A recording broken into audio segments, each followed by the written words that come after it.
What's up, Raider Nation? I'm Hardcore Raider. This is the Hardcore Raider Nation podcast. And just want to thank everybody for joining us today and tonight. We got some great guests lined up. Raider Homer, unfortunately, just dropped out again for some reason, but he should be coming back in. And all right. And then Monster Mash Ken should be joining us. So first up, and then we got Kris Wysong, Raider Dave, Raider Homer, Captain Jack, and Monster Mash Ken should be joining us from East Coast Raider Nation. And if you guys don't know, if you're first tuning in, the platform that we have here on the Hardcore Raider Nation podcast, it's not because my name's Hardcore Raider. It's to bring all the great Raider minds together, the Raider content creators, whether you have a podcast, a YouTube channel, or whatnot, and just bring that unity to the Raider Nation. And one of the things I want to start out this show with us having some trying times and stuff. I know all of us have different opinions at times. And some things can be toxic, to say the least. But through these interesting times that we're living in, it really put some things in check for me. I did a solo video. I talked about some stuff. I don't want to get into that today because I want to try to keep things light and whatnot. But, something kind of touched me today. And I know some of our paths have crossed, and some of those paths that have crossed haven't always been on the same page, to say the least. But, throughout thinking about a lot of different things, I seen that Raider Cody had some health issues with his daughter, and it seems like things are okay. But I'm going to do something that if you guys don't want to hear, you can plug your ears. But I'm going to do something in my heart that I feel is right. And if you guys want to join, you can, but you don't have to. So I'm going to say a little prayer for Raider Cody and the Raider Nation here. And you guys don't have to join if you don't want to. Dear Heavenly Father, I just thank you for this time together. Thank you for bringing us in and just keeping us all together, keeping us strong. We just ask that you lift up Raider Cody and his family and his daughter, and that you'll keep her strong, and that you just bless her with your angels and the hedge of protection, and that you lift them up. And we know this channel isn't for a sermon or preaching or prayer, but we know the power of God and the power of numbers. We just ask that you help Raider Cody and his family, and know that we all love the Raider Nation and the Raiders. So we give you praise and thanks. Amen. Keeping us strong. We just ask that you lift up Raider Cody and his family and his daughter, and that you keep her. Somebody's getting a back feed through this. Yeah, I'm hearing that too. Is that you, Homer? I think it's Homer. For a sermon or preaching or prayer, but we know the power of God and the power of numbers. We ask that you help Raider family know that. Oh, he dropped out again. All right, sorry about that, guys. I think we're having some technical difficulties. Raider Homer, hopefully he gets it figured out. But all right, guys. So great show today. Just a pleasure to have all of you guys here. Watts was gracious enough to allow us to rotate some guys in, and that's what we're trying to do in the off season here. So first of all, shout out to Watts, all the other Raider content creators that have been on here and that help us out, especially you, Kris, man. And first of all, I just want to see how you guys are doing before we get in our little intro interview with Kris and Raider Homer. But how's it going in your neck of the woods, Kris? Everything's going good, man. It's a little crazy right now with what's going on, but I hope everybody's staying safe. I'm just trying to watch out for my wife and kids and just chill out and wait it out, man. But I appreciate you having me on the show. Looking forward to talking ball. Right on, man. It's a pleasure to have you on. I'm grateful that you're here, dude. You got a lot of immense knowledge that we're going to be tapping into, so definitely grateful for that. How about you, Captain Jack? How you doing, brother? Hey, man, any day that you see me live and this is moving, it means this is working. I'm upright. And I tell people when they ask me at work the same thing, it says, hey, and I got a job too. So, but basically, if this is working and I'm this way and not this way, I'm in good stead, and I hope everybody else is too. Amen to that. Thanks for coming in here, man. Raider Dave, how you doing over there in SoCal, man? Well, you guys know I'm always fired up, man. Still fired up, optimistic. I try to keep a positive mindset, so optimism helps me look at the picture much bigger. So I'm optimistic, man. Let's just ride out a few days. Let's see how things work out, and I think things are going to get a lot better. And man, I'm hoping our off season gets on track the way as it should be, man. But I'm looking forward to being on tonight's show, and I thank you for having me, Hardcore. Hey, man, it's a pleasure to have you guys on. Give a quick shout out to the chat, and then we'll move on to the next thing. It is what it is. David Marks, Jules for Life, Don Webb. A Mac named Fred. I know that's one of your guys, Raider Dave. What's up, Shout out, Fred. Southside Raider. Mike Sarah, dude. Appreciate you, Mike, for first time tuning in. Don Webb. Yeah, that's one of your guys. Appreciate you, Mike. Chris Long, Don, got that one. Raider Jesse. Raider Rich, man. Appreciate you guys for coming in. Make sure I don't miss anybody. Jonathan. I think I got everybody. All right. So Adrian, what's up, brother? All right. So with that being said, we're gonna do like we always do with some new guests. Mean 519, dude. What's up? So a lot of these guys are returning guests. So appreciate you guys. And Kris, dude, I know you do an amazing job at Black Hole Banter, dude, and the Black Hole Banter podcast. And I just want to get into some of your Raider fandom, how long you've been doing the Black Hole Banter stuff, and just kind of give us a quick rundown of what you guys are doing over there. Man, well, I've been a Raider fan since I was like 3 or 4 years old, which sounds crazy, but I remember being a kid and my brother showing me the Raiders on TV, and it was pretty much the coolest thing I'd ever seen, the silver and black uniform. So I was all in from that. That's just my personality, and I've been a huge Raider fan ever since. Really, I didn't get into any content stuff until just at the end of the 2017 season, right before Jack Del Rio was fired, essentially, and before we hired Gruden. I started writing for Black Hole Banner. And I did that for a while. And then I was actually joined Raider Cody's podcast, and I was his co-host for like 6 months, something like that. And then I started writing for Raiders Beat. And then, just talking to James at Black Hole Banner, who created that. He wanted me to come back and be the editor. And so I did that. And then I brought in Chris Reed, and now we have our own podcast called the Black Hole Breakdown Podcast. So that's kind of what I'm up to right now. If you guys want to check out our stuff at Black Hole Banner, great. If you don't, no big deal. But we just love talking Raiders, whether writing about it or doing podcasts or whatever. And I just love the silver and black, trying to hope this team figures it out and gets back to its winning ways. It's been a long time. But again, man, thanks for having me on the show. Hey, man, I love what you guys are doing over there at Black Hole Banner. Where can people find the Black Hole Banner podcast if they want to check you guys out, man? You can just follow us on Twitter at Black Hole Banner, or you could go to blackholebanner.com. We're on Apple as well, Spotify, all the podcast places. You could search Black Hole Banner, and it's all there. So our stuff is readily available on those social media forums. So, heck yeah, man, awesome. Yeah, I check it out on my whatever that app is on my phone that comes with your Apple phone or whatever. Yeah. Monster Mash Ken, what up, brother? Sorry, guys, I was at a birthday party, man. I'm coming in hot. I'm not gonna lie. Yeah, shout out to that, man. Cheers to that. That's cool, man. Let me get Chris's banner off here. So appreciate you for joining us on Monster Mash Ken. So Raider Homer, is everything good now, you think? Are we good to go? Man, I don't know. But we'll just go, though. All right.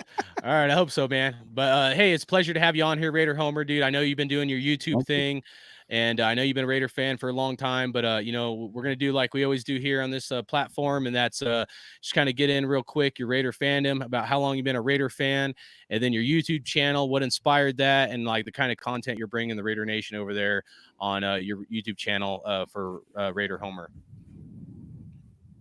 Yeah, well, I've been a fan since 1990. I got into it because of Bo Jackson, stuck with it, watched all the NFL films, learned about the 70s Raiders and the 80s Raiders. Went through hell with the rest of the Raider Nation for the next 20 years.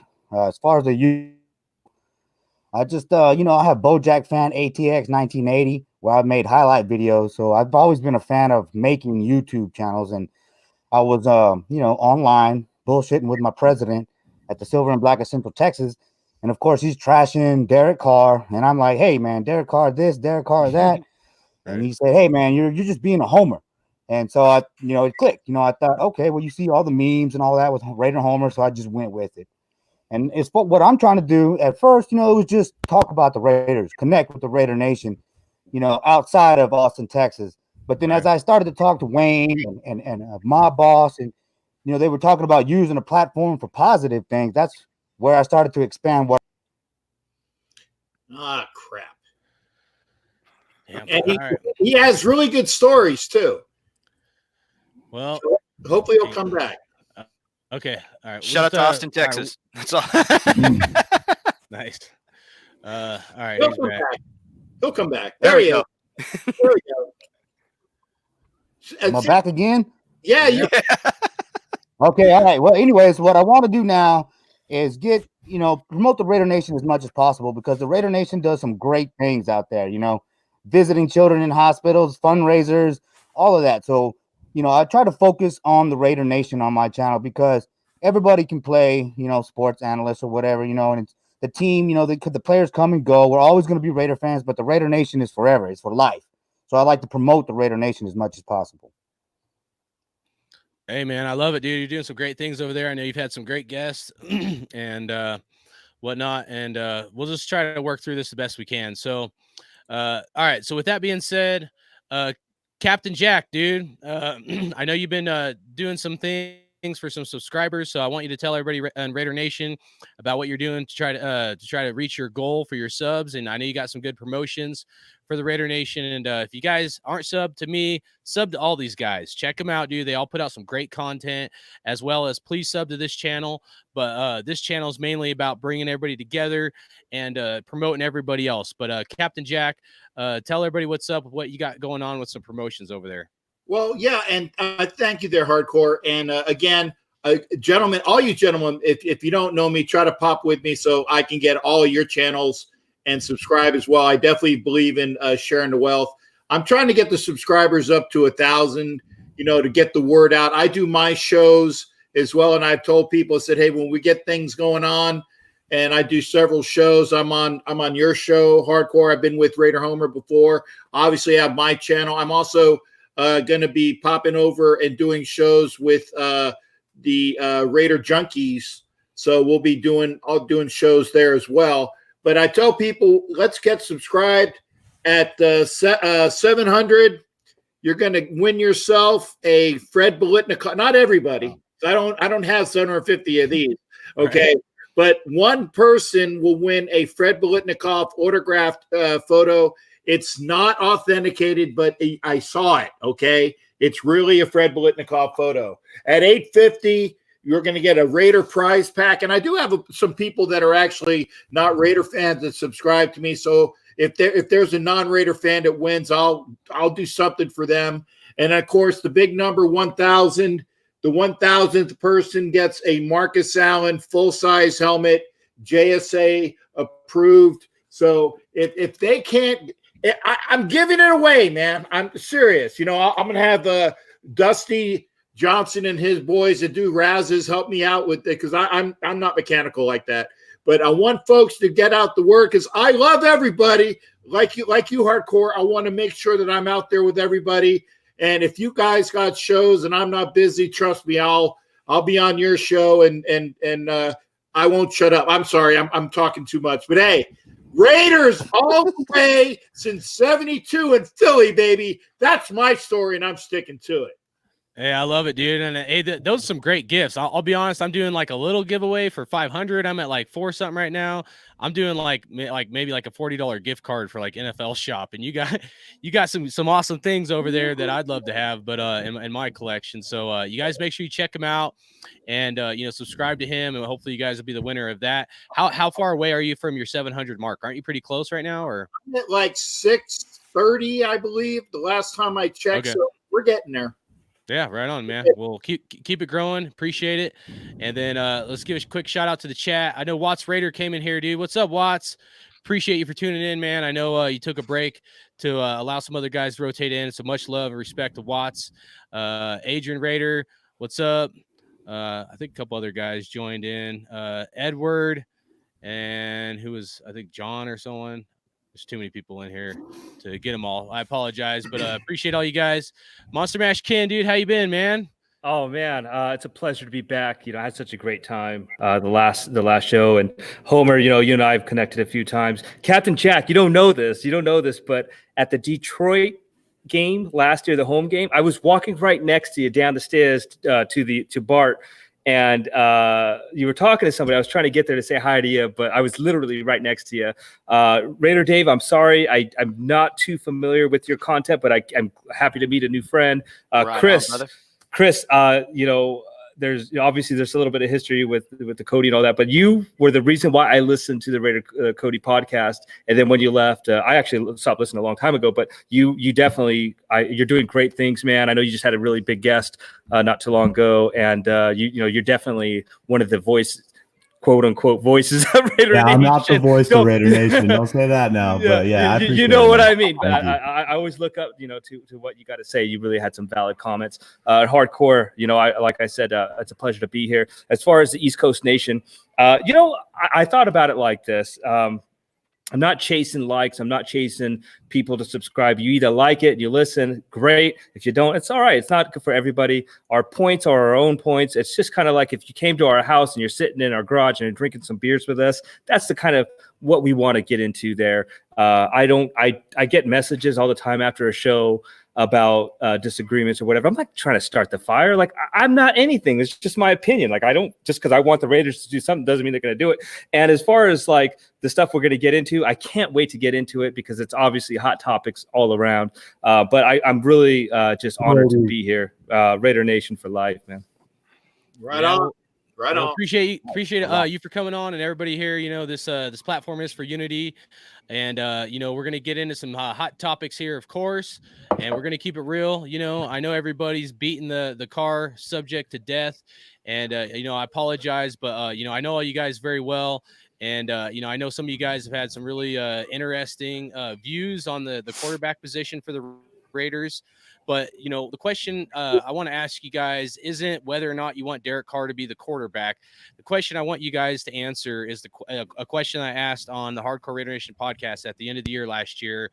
And that question is this: was 2019 a successful year for Derek Carr in 2019?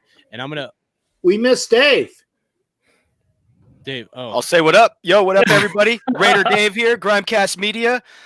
Started a channel a few years back. You don't see me too much lately on social media like Twitter, Instagram, but I was blasting those memes, throwing out that opinion and all that stuff. But yeah, man, I'm back to work on my channel, and saying what's up to everybody, and happy to be here and chop up a good discussion tonight, man. And like I said earlier, man, stay positive, everybody worldwide, man. Keep the mind clear. And the optimism, keep that big picture of optimism wide open, man, because, everything's going to get a lot better worldwide. It's going to get better one day at a time. Oh, yeah. Well said. And you're always positive, Dave. I love your energy, man. And like I've said before, I'll say it again. You have some awesome breakdowns, when it comes to NFL draft, young players. I've been checking you out for a while, and I love hearing your content, man, especially talking about free agents and, upcoming draft and players to watch out for. So appreciate you for coming on as always. All right. So the question of the hour, and we're going to be getting into free agents here in a little bit, but we got a few hot questions. I want to get your guys' opinions. But again, it's not whether or not you want Derek Carr to be our quarterback. It's just simply, was 2019 a successful year for Derek Carr last year? And I want to open it up with Kris Wysong. So open this up, Kris. What's going on, everyone? It's a difficult question to answer. I'm going to go with no. I understand the point of yes. I mean, he threw for 4,000 yards. He had a career high in YPA. And I get all that, but for me, it's a no. And I know that, wins and losses aren't a quarterback stat, and I'm not putting, the fact that they went 7-9 all on him. But bottom line is, they finished sub 500. They started 6-4, right? And if you look at Derek Carr's, numbers and how he was playing the first 10 games, they were impressive. And if had the season ended after 10 games, I would say yes. But to me, and I wrote about this via Black Hole Banner toward the end of last year, is that Derek has a tendency for in-season regression, and that happened again. You look at them 6-4, and then they go into New York and they go into Kansas City, and Carr didn't play well at all. And you look at the final 6 games, the offense averaged less than 15 points a game. All of Derek Carr's numbers dropped: his completion percentage, YPA, touchdown percent, overall rating. It all tanked down, and that is not something that's a one-time thing. That has happened almost every year of his career. And so for me, I think that I can't say a yes on that, like it was a success. And I would think that he would say no, just like me. I don't think he would look at that as a successful season. Although he did make strides in some certain areas, I found, myself overall underwhelmed. And I understand that I'm not in the popular opinion on that, but that's how I feel. Mm-hmm. Yeah, I heard your podcast when you were talking about it, and I personally feel you had one of the more fair takes of people that are maybe not as much pro Carr at this point. But that's my own personal opinion. And, I love what you had to say. And I think you said it eloquently. We're able to be on this platform and give takes without hating on each other and whatever else. And, you pointed out some really good facts and some real meat and bone kind of stuff that I think is good, that we keep things in perspective no matter what side of the fence we're on. All right, so I just want to say thank you for that. And then next up, I want to open it up with Raider Homer. Raider Homer, I want to get your take on Derek Carr in the 2019 season. Well, I mean, as far as yards, yeah, he had a good season. You can say he's checking down, but that's what you're supposed to do when nothing's open. And yeah, Kris, you're right. He even in 2016 he fell off at the end of the season. And then he got hurt. But I mean, you got to look at it, right? Terry Bradshaw, I was just watching the NFL Network today. He had the steel curtain. He had Franco Harris. The Raiders defense. Ken Stabler had the Raiders defense, and he had good running game. And but of course, the long ball. But that's what it takes. And I'm not mad at Carr for needing a team. He's not that quarterback that can just, take command of the whole game, every single game. But he is that quarterback that can lead you back with 2 minutes to go. We've seen that. We've seen it. So build a team around him. And you can say his excuses. You can say his excuses. He needs this, he needs that. But at the same time, he plays hard and he wants to be a Raider. And that's rare with today's athletes, man. Everybody's branding themselves, trying to make money. They're trying to get paid before they get injured. So I'm not mad at Carr for playing a little different since he did get injured, because he got injured. And that's why he was supposed to get paid, because he got injured. So, I mean, it's a so-so year. We got to win. And that's why I think some of the other topics are pretty important, even though the Raider Nation doesn't want to hear them. But, hey, Derek Carr is a tough guy. He's gone through coaching changes, roster changes. He's changed the city now. So one more year. Derek Carr's clock, it's ticking, right? Maybe 1 or 2, maybe 3 years, if right, and he wins a Super Bowl. But so it's ticking. But yeah, I mean, he hasn't done what we all want him to do, which is win a Super Bowl. But he is the only quarterback to take us to the playoffs and give us a shot since Rich Gannon. So I think one of the biggest mistakes that Al Davis would make was firing quarterback after quarterback, coach after coach. Stick with it. Yeah, you can say 6 years, man. Yeah, but dude, in 6 years, he's thrown the rock all over the yard. He's got the most fourth quarter comebacks since coming into the league. And he's played with his heart on his chest, on his sleeve.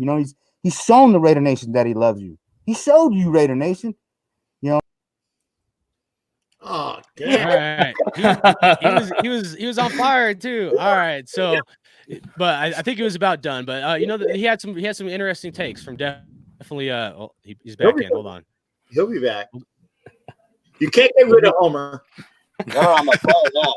We're doing this on my phone now. Can you hear me? Yeah, I got you, brother. All right, cool. So, I mean, look, man, I love Derek Carr, but the time's almost up for him, so it doesn't really matter, because we are about to make a move one way or another, in my mind. Hey, man, you said you have a lot of interesting points, and I appreciate you and the positive perspective of Derek Carr. All right, next up, I want to move on to Captain Jack. Your opinions on if 2019 was a successful year for Derek Carr? No. Okay, let me quantify that. Oh, here we go. Okay, Carr himself had a fantastic year, as far when you look at the stats. But there was a coach here at Tampa, Raheem Morris, one of the worst Bucs coaches, but he did have something that I loved him saying. He said, "Stats are for losers." Okay, Carr's stats were good. It was the best stats he's had in quite a while. But you look at the end results, okay, is that the team did not progress. Now, having said that again, and by the way, I got accused of being a Carr hater on my show the other night from a okay, there you go. Maybe it was you. Maybe Homer disguised his voice and he called in.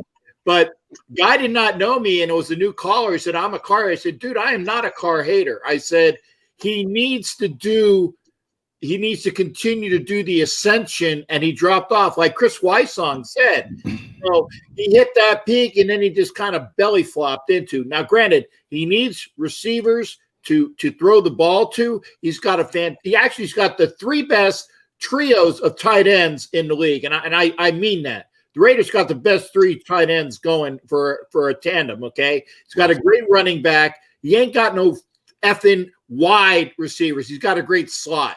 So as long as the Raiders can figure out what to do at wide receiver, this is the make or break year for Carr. I said that last year, but you really couldn't figure it out because of the issues that we had at wide receiver. So as the defense gets better, as the team meshes together, remember this is Gruden 2.3, all right? Gruden 1.0 on the 3rd year was the playoff year. I'm not saying that they're going to hit the playoffs, but they were great that 3rd year, okay?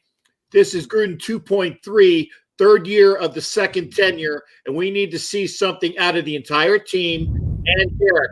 We also need somebody to light a fire under his ass, and I'm talking about a real good backup quarterback or soon-to-be starting quarterback, depending upon what goes on. And no, I do not want TB12, and I guess we're going to talk about that later. Screw TB12.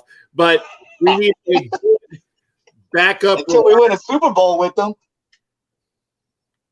Out of here, Homer.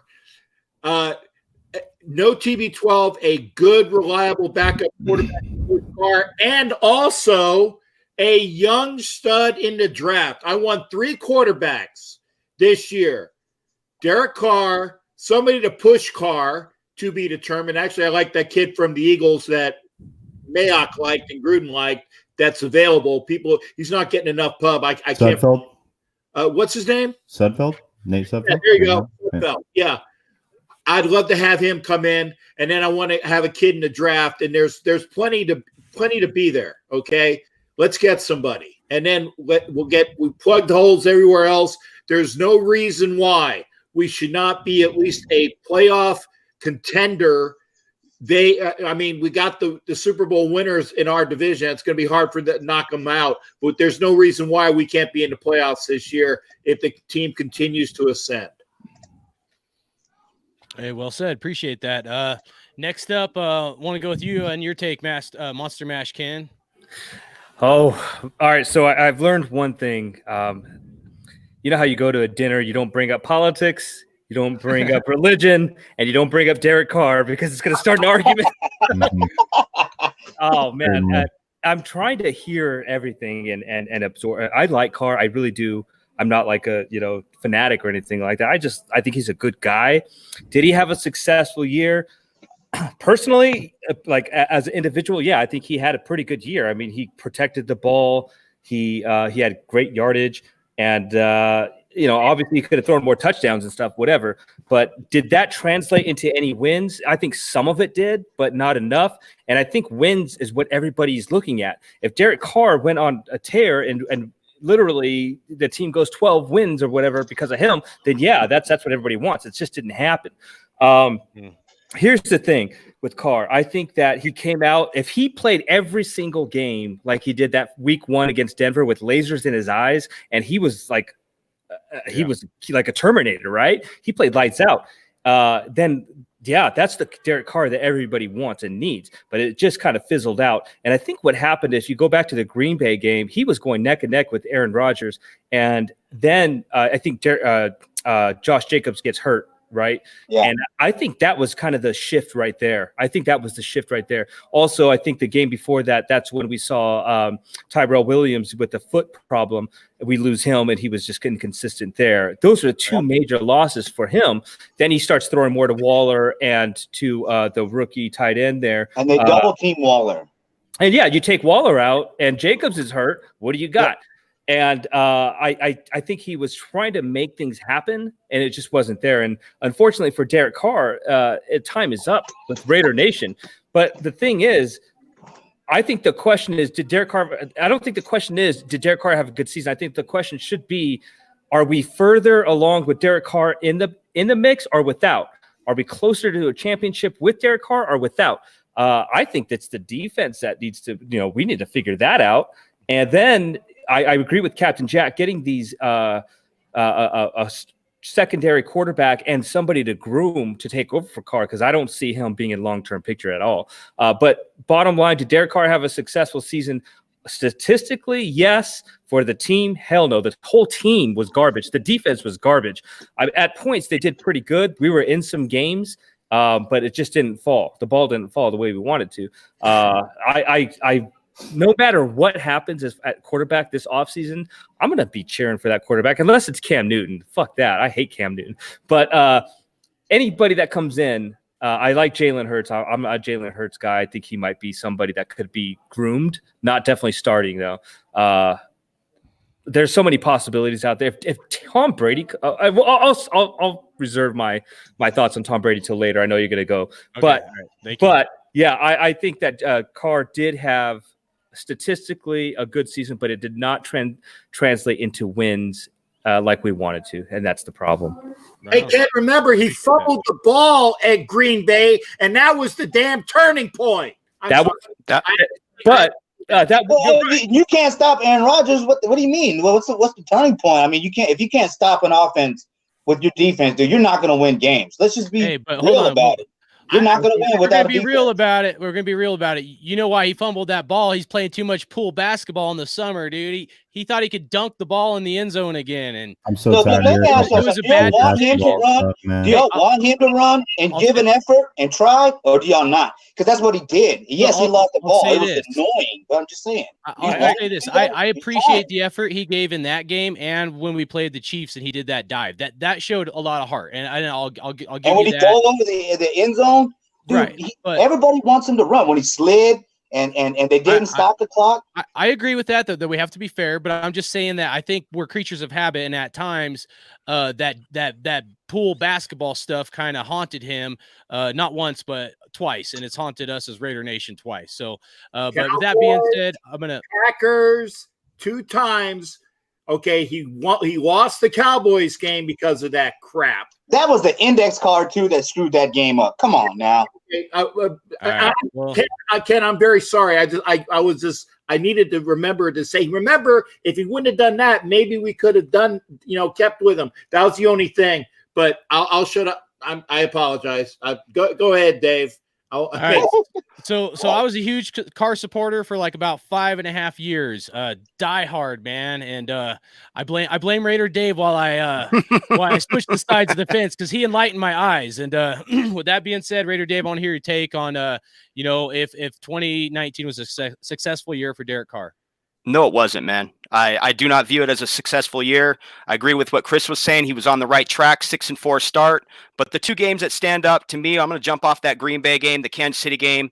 Derek Carr's paid to compete with Patrick Mahomes. He's paid to compete with Aaron Rodgers. And so my biggest question, and then what upset me, actually, what Carr said after the season had ended, like, get me another receiver. It's like, man, it's time for you to win us games. And one thing I've been saying is that he's got to play with a sense of urgency. That's why I think those fourth quarter comebacks stand out. The end of the drives at like halftime, that's when you build momentum going into the locker room.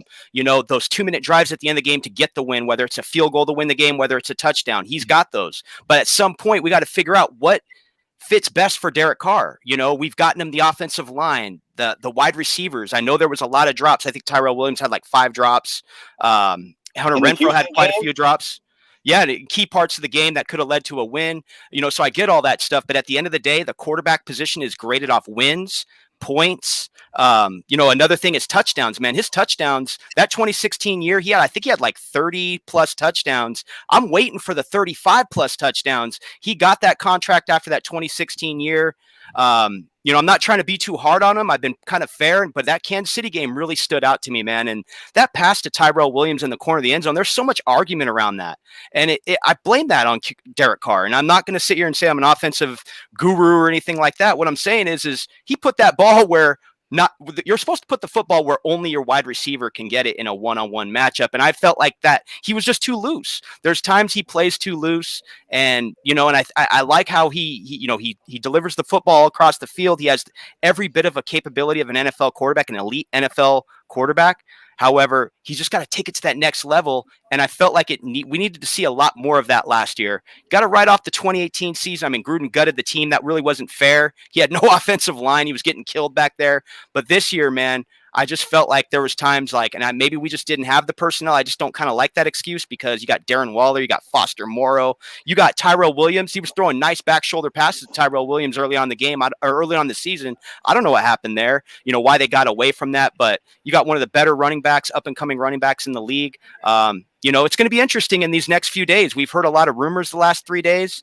It's going to be interesting, man, but I always will support Derek Carr in silver and black and support him even therefore after. I'm not a hater, but at the same time, I'm pulling for him because I did predict that draft pick, man, back in 2014. I was high on him, man. I was high on him, and he came out with that grit, man. He came out gunslinging, man. He came out testing Richard Sherman and preseason, all that stuff. And, I was pulling for all the way through 0-10, man. I was like, hey, we got something here, man. We threw our quarterback to the Wolves, rightfully so. But with so many quarterbacks coming out in this draft, and you got some big names popping up here in free agency, it's going to be interesting, man. But yeah, man, it is a tough subject. But I want to be very clear. It's not that I get enough. I'm not getting in. The one thing I don't do on social media is get in feuds over a player like Derek Carr because I do support him. But at the same time, we got to see that next level, and especially at the pay grade, man. One stat though I want to drop though. Colin Cowherd had this on his show. Is that Derek Carr, man? In his career in 6 years, he's 11-39 versus playoff teams. I think that's something else that stood out to me as well. So we got to compete at that level, man. We got to beat these Chiefs. I mean, we got to dethrone them, so, and I know that's a lot to ask, but this is an offensive driven league. Gruden's an offensive minded coach. We got to dial this in, baby. Well, Go Raiders. We play the Chiefs on Thursday nights. Yes. Because you never know on Thursday nights, if I'm not mistaken, at home.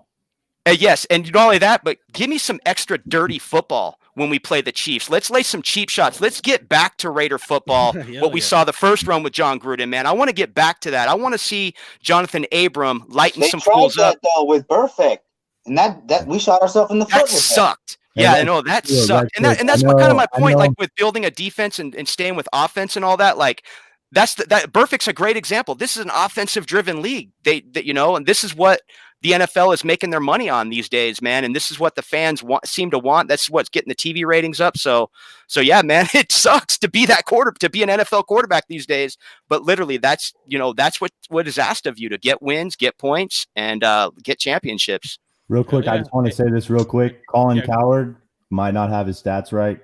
We're 4-33 against playoff teams with Carr, and the only quarterback that's worse than that was David Carr, who's 3-33.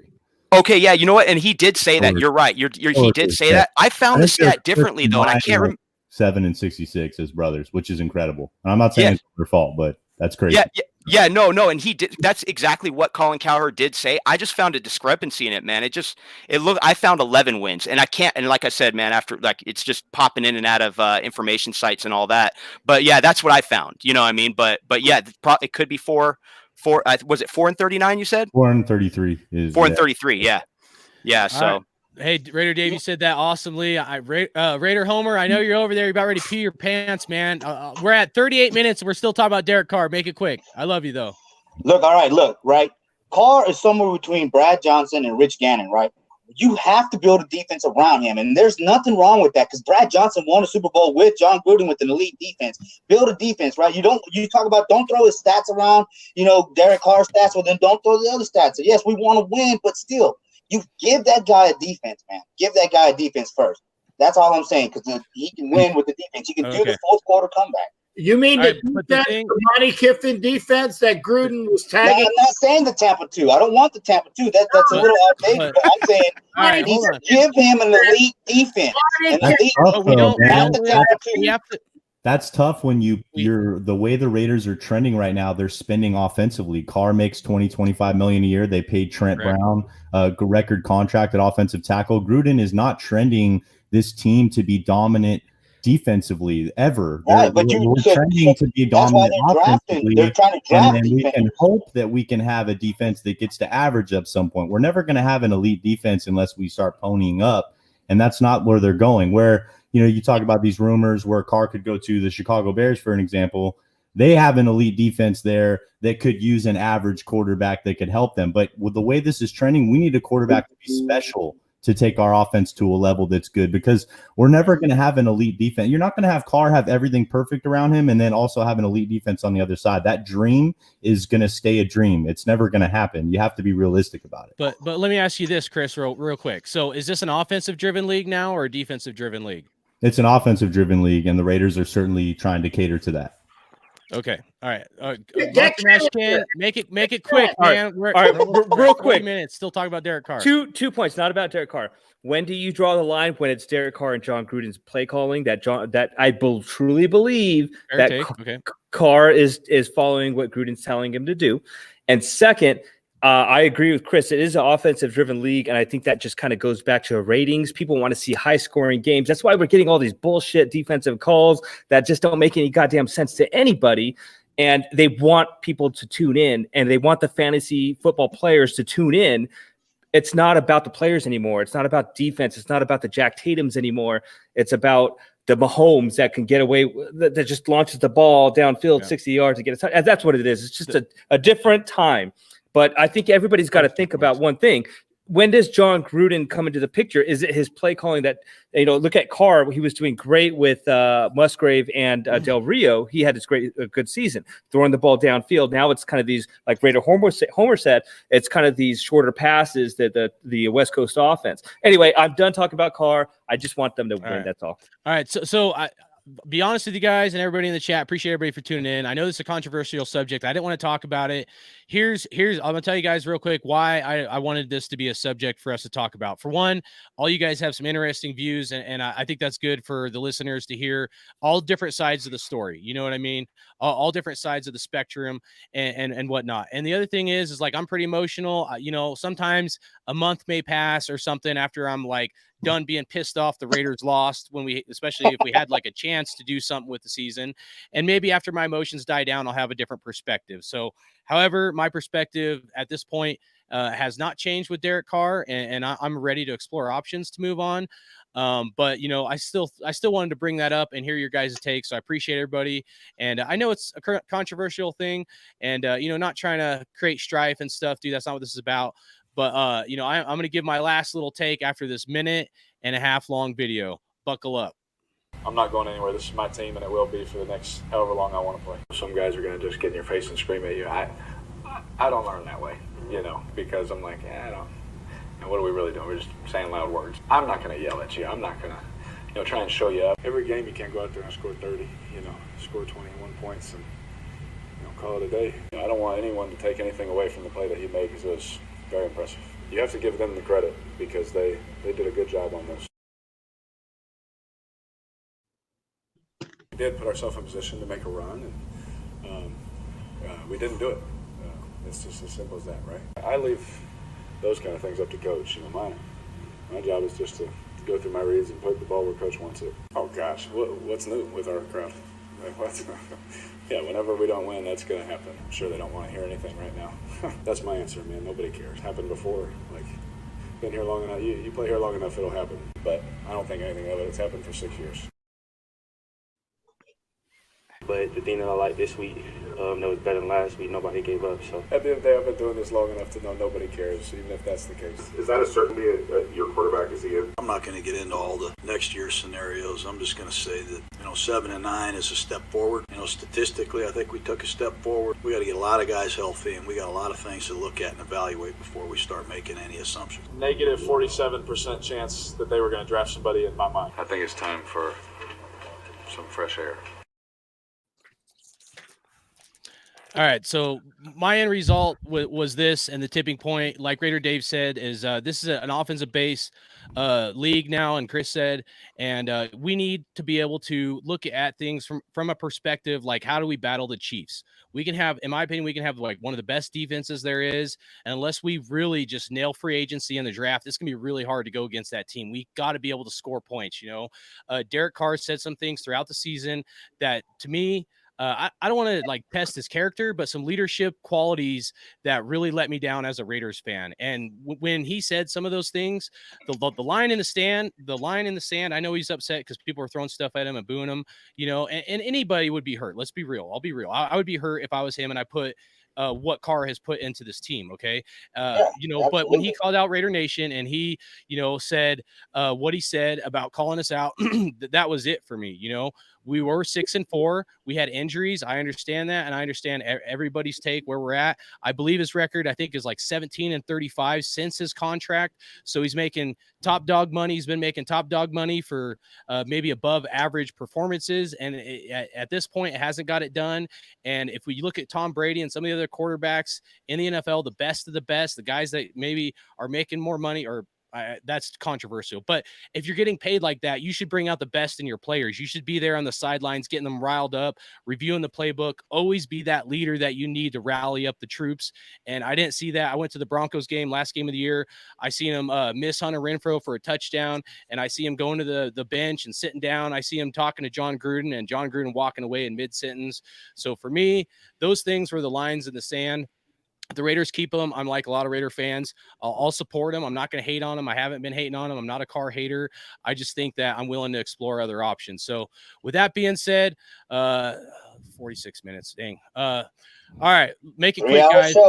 Let's go. Can I clear up one stat real quick on the Colin Cowherd? Yeah, Colin Cowherd did say against playoff teams. I went against I added up the losses here. It was for 11-39 record versus playoff teams that ended with a season with a winning record. Like playoff teams are, so it's just something that jumped out, man. We're not beating the teams that are the top tier teams in the NFL. And that's fair. And the other side of the coin, I understand it, the wide receivers and the injuries and stuff, but it's a double-edged sword. No matter which side of fence we're on as Raider Nation, at the end of the day, we bleed silver and black. We're going to support this team. One of the topics I was curious to ask you guys about is if we were to move on from Carr, what do you think is the best transition for that? I'm going to throw that topic in because we're going to have to move along here because we're already like 46 minutes into the podcast. I'm going to throw that topic in as like the best transition, as well as the topic, not do you want Tom Brady, because that's not what this question is, but would you ever accept Tom Brady being a Raider?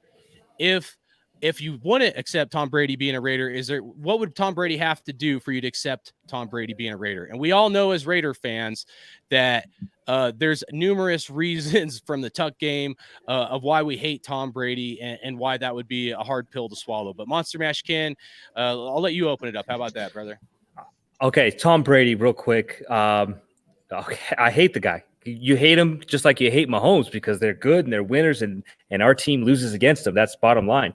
And then obviously there's history with our team and it's because he beat us and we just hate it and that's it. We hold grudges. Tom Brady is the winner. You go back to we want somebody that can command the huddle. If you look at the stats, they're so identical. Tom Brady's on the wrong side of 40, right?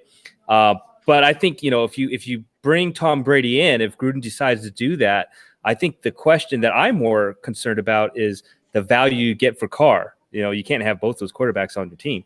Anyway, so that's one thing. Tom Brady's going to win you some games. He's going to command the huddle. That's what we're looking for, some testicular fortitude, if you know what I mean. He's not going to be running like everybody wants Derek Carr to run. Like there's this goddamn image of I forgot what game it was where the pockets wide, or he's got that lane wide open. It wasn't really that open if you look at it. Tom Brady's definitely. Wait. Tom Brady's not going to run those 10-yard runs. I guarantee that.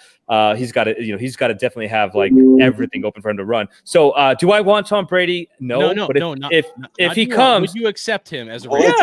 Yeah, I think winning cures everything, and he's going to bring in wins, and that's the bottom line. Why would I not want the greatest quarterback of all time? And you can't defeat that. He is the greatest quarterback of all time. But then there's the argument: is it Belichick or is it Brady? So that's the other thing. Tom Brady, if he's wearing the silver and black, I will support him 100%. All right. Well, let me throw a second question in there, and then everybody give me your take on the second question.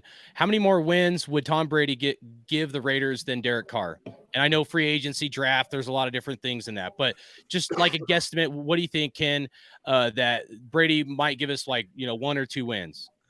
Well, if you go back to last season, I think more wins than Carr. Yeah, I definitely think that we're going to the playoffs if Brady's the play. If they have the same seasons, yeah, I think it's a playoff. Okay. All right. Fair take. All right. Who wants to go next? I don't care. Someone volunteer. Would I accept Tom Brady? Yeah, because Raider rule number 1, right? Cheating is encouraged. So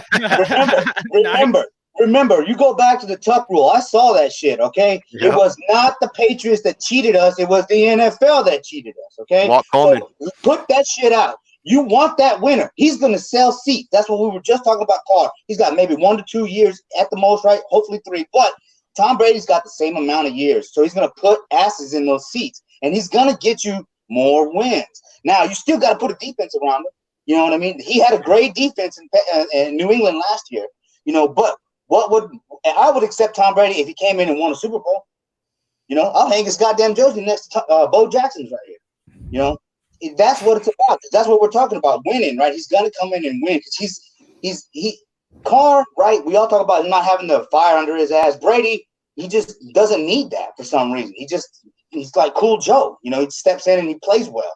Carr needs a team, but if Brady came in and won a Super Bowl, hell yeah, I'll accept it because I'm not mad about the Tuck rule anymore, dude. I know that the NFL screwed us out of that, man. And I ain't worried about it. I don't understand why the Raider Nation's all like, oh, they're cheaters. They're cheaters. Like, check your history, homie. You know, come on, man. Raider rule number 1, check your history. Don't drop that cheating shit, all right? Because how are you going to say, let's go back to the old days where we're knocking people out? That's kind of cheating. You're not supposed let's get back to that shit. You know? So if Brady comes in, he's going to shut everybody and wins the Super Bowl, he's going to shut everybody up. If he comes in and wins 20 games, you know, and takes us to the playoffs 2 years in a row, he's going to shut everybody up. We're all happy. That's what we want, right? A chance to win a Super Bowl, to win a Super Bowl. We want to erase that memory of John Gruden running up and down the damn sideline, pumping his fist and holding up a trophy. We want that for us. So if the Raiders would be stupid to not get Tom Brady, especially going into a new season or new stadium, you know, in a new city, new state. You know that people are going to come to see Tom Brady. It's like it would be a circus. They would sell tickets. They're going to still sell tickets, right? Because the PSLs are sold out. But you know that would continue to put people in there, and it would help us. I think if we win, get over the Tuck rule because we got to get over that shit, man. We got that was a long time ago. Homer, woosah, buddy, woosah, woosah. Bring it down, homie. Hey, man, he's definitely Raider Homer, that's for sure. Kris Wysong, man, I want to hear your take on if you would accept Brady, and then if not, if there's anything you could do to accept him, and then the best transition for the Raiders if they were to move on from Derek Carr. I think signing Tom Brady would be the most Raider thing ever, you know, because, I mean, we've brought over rivals that were great players before. And I know, I mean, he's not a quarterback, but I know that Richard Seymour was a badass Raider. And I loved when he wore the silver and black. And I remember that week 1 weekend on Monday night when he came out wearing the silver and black. I thought he was so badass and I embraced him. And then he ended up knocking out Big Ben, and he's forever in Raider lore for that. But I would absolutely embrace Tom Brady as a Raider. Walt Coleman screwed us, as you said, not Tom Brady. If the situation was flop, would Rich Gannon say, no, here's the ball back? No, Rich Gannon would be like, thank you very much. I'll take it and I'll win this game. And do I like Tom Brady as a Patriot? No, I don't, but I have tremendous amount of respect for him. In our entire tenure of being terrible since 2002, for the most part, he's been nothing but successful. I think that, if he were to be a Raider, I think he would be rejuvenated with John Gruden. I think that the thought process of him, having to learn a new playbook with Gruden or whatever, I think he'd probably laugh at that. Us non-NFL people saying he can't learn a playbook real quick. If Derek Carr can master it, I have no doubt Tom Brady can. Absolutely. I think that we would be able to get free agents, at competitive prices versus having to overpay. People aren't going to come try to play for Derek Carr at a discount, but I think they absolutely would for Tom Brady. We've heard some of the Raider players kind of voice in little ways that they would love Tom Brady to come to Vegas, and I'm all for it, man. And I, to your question about last year, or just in period where we win, I have no doubt that Tom Brady wouldn't have shit the bed like Carr did at the end of last year. And I think we end up at least finishing above 500, if not making the playoffs. And I don't dislike Derek Carr either. I don't mean that as an insult, but I think that Tom Brady is not washed up, and I think he's definitely better than Carr. And I know a lot of people point to stats, but early January, I started talking about Tom Brady to Vegas. And so I went back and watched every throw he made last year. And I don't see this, this washed up bad quarterback. I think if you're going to sit there and make all the excuses for situational for Derek Carr and why he's not successful, there's a million excuses you could make for Tom Brady. But at the end of the day, I thought he still played pretty well for the situation, and I'd love him to wear silver and black next year. I got a question for you. Since you went back and watched the tape, you might be the perfect person to ask. Did Tom Brady throw any dirt bullets last year on 3rd or 4th down?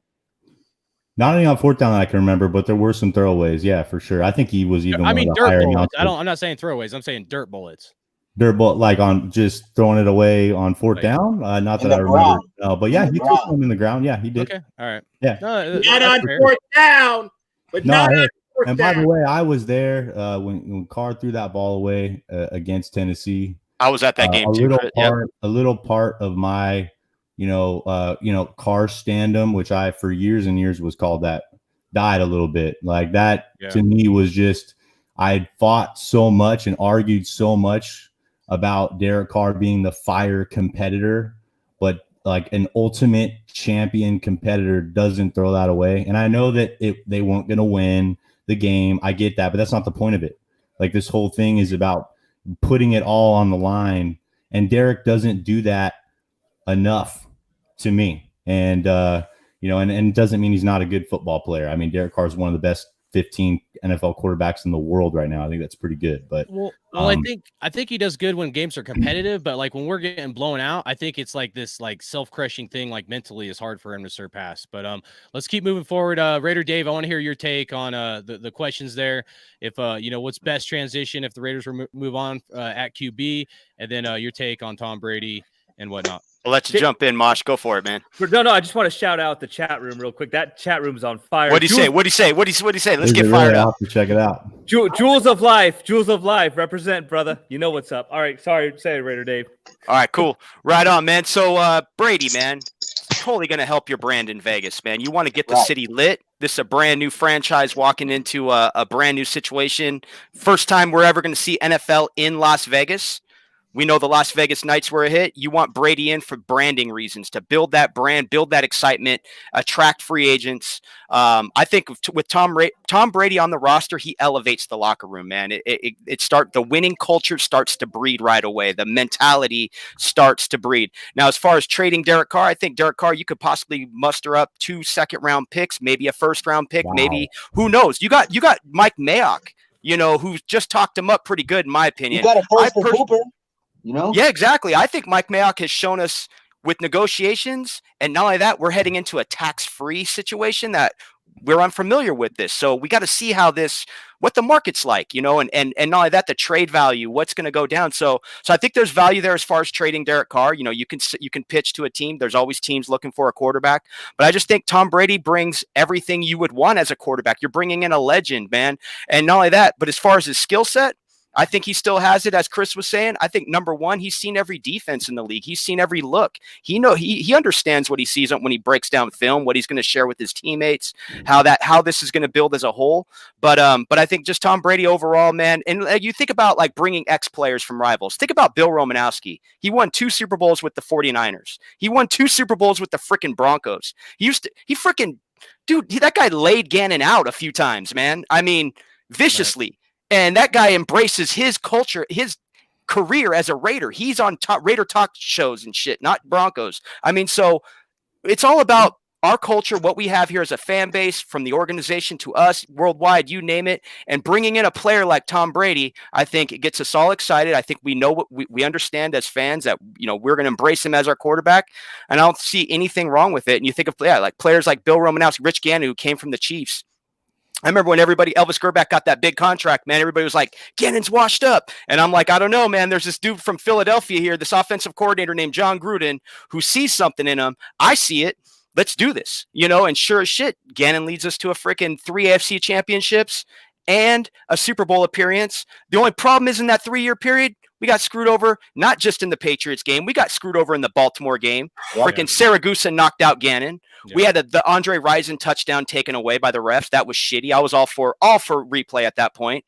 And then you had the Patriots game. Leading up to that game, you had a bad call in Denver. They scratched the 70-yarder from Jerry Rice.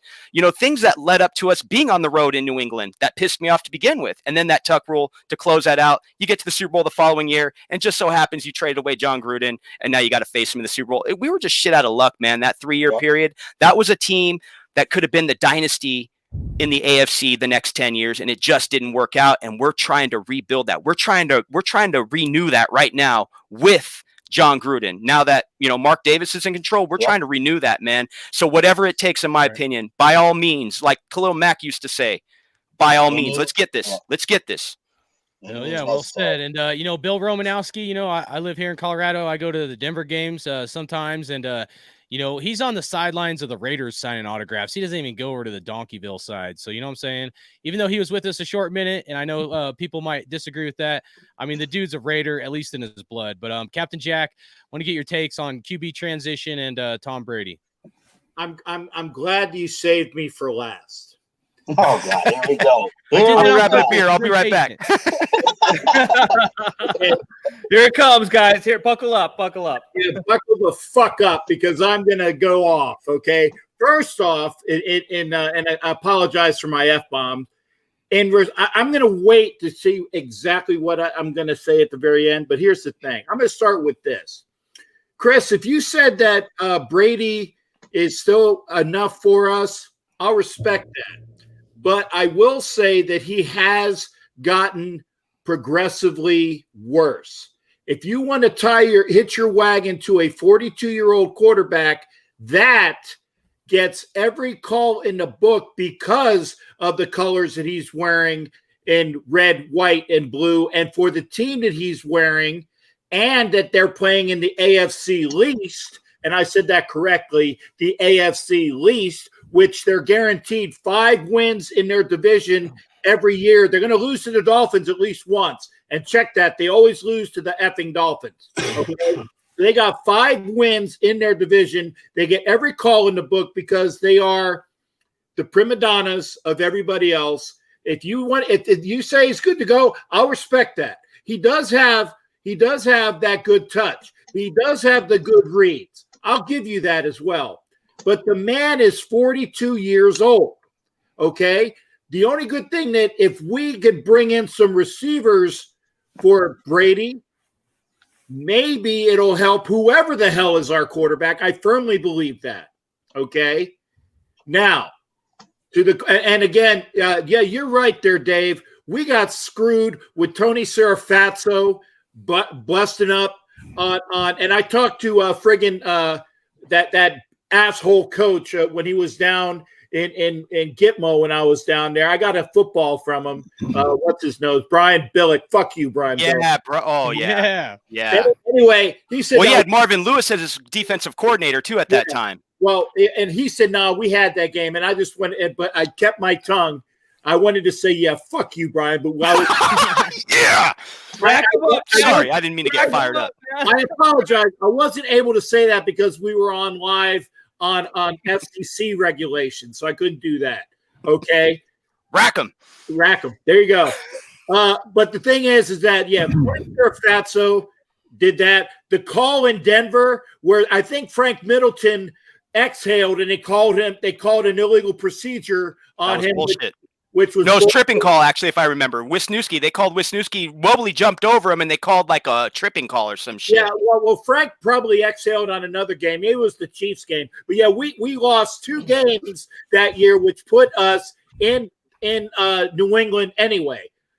And I knew we were going to get screwed on that game because I do have a memory. Yep. Because Tim Brown had a fucking first down in the first quarter that was 2 yards on the other side of the stick, and they marked us 2 yards short. And I'm sitting in the middle of the North Arabian Sea saying, we're going to get screwed. I'm on the USS Theodore Roosevelt bombing the fuck out of Afghanistan. And I knew that we were going to get screwed that day. And when we did get screwed that day, I reached over and I had a nice ring here. I reached behind me and I put a fucking hole in the couch in the CPO mess because of that bullshit. Hey, Captain Jack, you went through couch springs. Hey, did you punch through the couch springs? I know you went through the cushion, the linen, and all that. You just ripped. It was enough. I got out of there, and nobody talked to me for 10 days because the senior chief said, "Don't talk to Chief Levy until he talks to you." Now, wow, you wildin', you wildin', son, you wildin'. Having said that, now it's calm. Said that. If that son of a bitch is our quarterback, I will happily root for the team, not him. Yep. I don't think he's going to get all of the calls wearing silver and black. If you remember when Jerry Rice came over, when Tom Rathman came over, all of these people came over and they said the Raiders are getting screwed on officiating calls because the colors of what they wear. It's the same thing. Tom Brady will not be the Tom Brady that we know. He's a 42-year-old quarterback that won't get the breaks. Okay? I'm telling you that. So if you want to hitch your wagon to him, great. I would rather him come to Tampa so I can laugh at the Buccaneers fans here when he comes down here to Tampa. I would rather have somebody that has ability that's younger and that Gruden can grow and make a better player. Like Rich Gannon, he sees something in somebody else at Sutfeld, with Mariota, with Tannehill, with somebody else. Not those guys. Not Mariota. You want Tannehill before Mariota. Tannehill beat Mariota out. Wait a second. I didn't say I'm espousing I want this guy, this guy, this guy. I want whoever Gruden wants because I will think that he will have the best for him. So, I think it's a rookie underneath Brady. That's the way it works for me. Exactly. That's the point I'm trying to make here. And it's not a situation where it's Carr versus Brady necessarily. Look, Raider Dave, I really love your enthusiasm on the trade value for Carr. I think a second-round pick, a single one, is what we get. But I could agree too. Yeah, if Derek Carr is not the future, okay, and Derek Carr is not the future, you might as well go and get what you can for him. Has his trade value has recovered from the last couple years to the point where we could get a 2 maybe, okay? And you're going to have to bring in the future. John Gruden's not going to start a rookie. Why not bring in the GOAT, okay, and have a young guy like Jordan Love maybe learn from the greatest quarterback that's ever lived, okay? And you could say maybe he's not the greatest, maybe he's a top 3, whatever. You can have that debate another time. But the bottom line is to learn from Tom Brady would be incredible, and then Gruden can start that quarterback when he's not a rookie. Maybe he's going into his 3rd year, okay? And that guy got to see how the champ does it. And, and Brady can help set a precedent of, preparing like a true champion does, and look, I think that keeping Carr and drafting a first round or a second round quarterback, I don't know if Carr's going to be the dude that I would love that quarterback to learn behind. And also, I don't know if Carr's mentally like good enough to be like, cool, well, they drafted this dude to probably replace me. I think he's a little mentally fragile in that way. And he's like, he would beat my ass in a fight. Okay. But I don't think that Stephen ass too in a fight. Yeah, I'm sure he would. But I'm just saying, like, I think that it's not just Brady versus Carr. It's Brady plus a second round pick plus a pointing toward the future and having that quarterback develop behind Brady versus just keeping Carr and having him be the guy and going that route. That's my point here too. I want to say something. What if we did get a second round for Carr, right? And then we traded up to get Isaiah Simmons, right? Does that not help us build that defense that we need? A sideline to sideline, deep, hybrid defender that can cover the Chiefs, that can help us win. That's what I'm thinking. Like, trade Carr. If you're going to sign Brady, right, you're going to put asses in the seat. You're going to get a few more wins, right? And then you can trade Carr, get that second round pick. People were laughing at me when I said get a second round pick. You can get a second round pick, and then you can trade up And you can put all your chips in the basket right now and get that Simmons kid because you need that hybrid. It's not like he can only play multiple positions at the linebacker. He can play safety too, so he can cover. That's what we need. That's in my mind. You sign Brady, trade Carr for a second-round pick, and then trade up to get Simmons. You know, in the 4th or 5th spot. You know, that I'm thinking. I don't know. Okay. Well, with trade value, can I just say something on the trade value real quick for a second round and all that? I know right now it sounds like a reach a little bit. But I just want to say that as things unfold, you know, we're going to see players released the next 3 days. We're going to see transactions conspire. That's going to, what it's going to do, it's going to create a value for the quarterback position for Derek Carr to be traded. I'll just go back to when John Gruden was traded. That started because the Bucs thought they were getting Bill Parcells that year.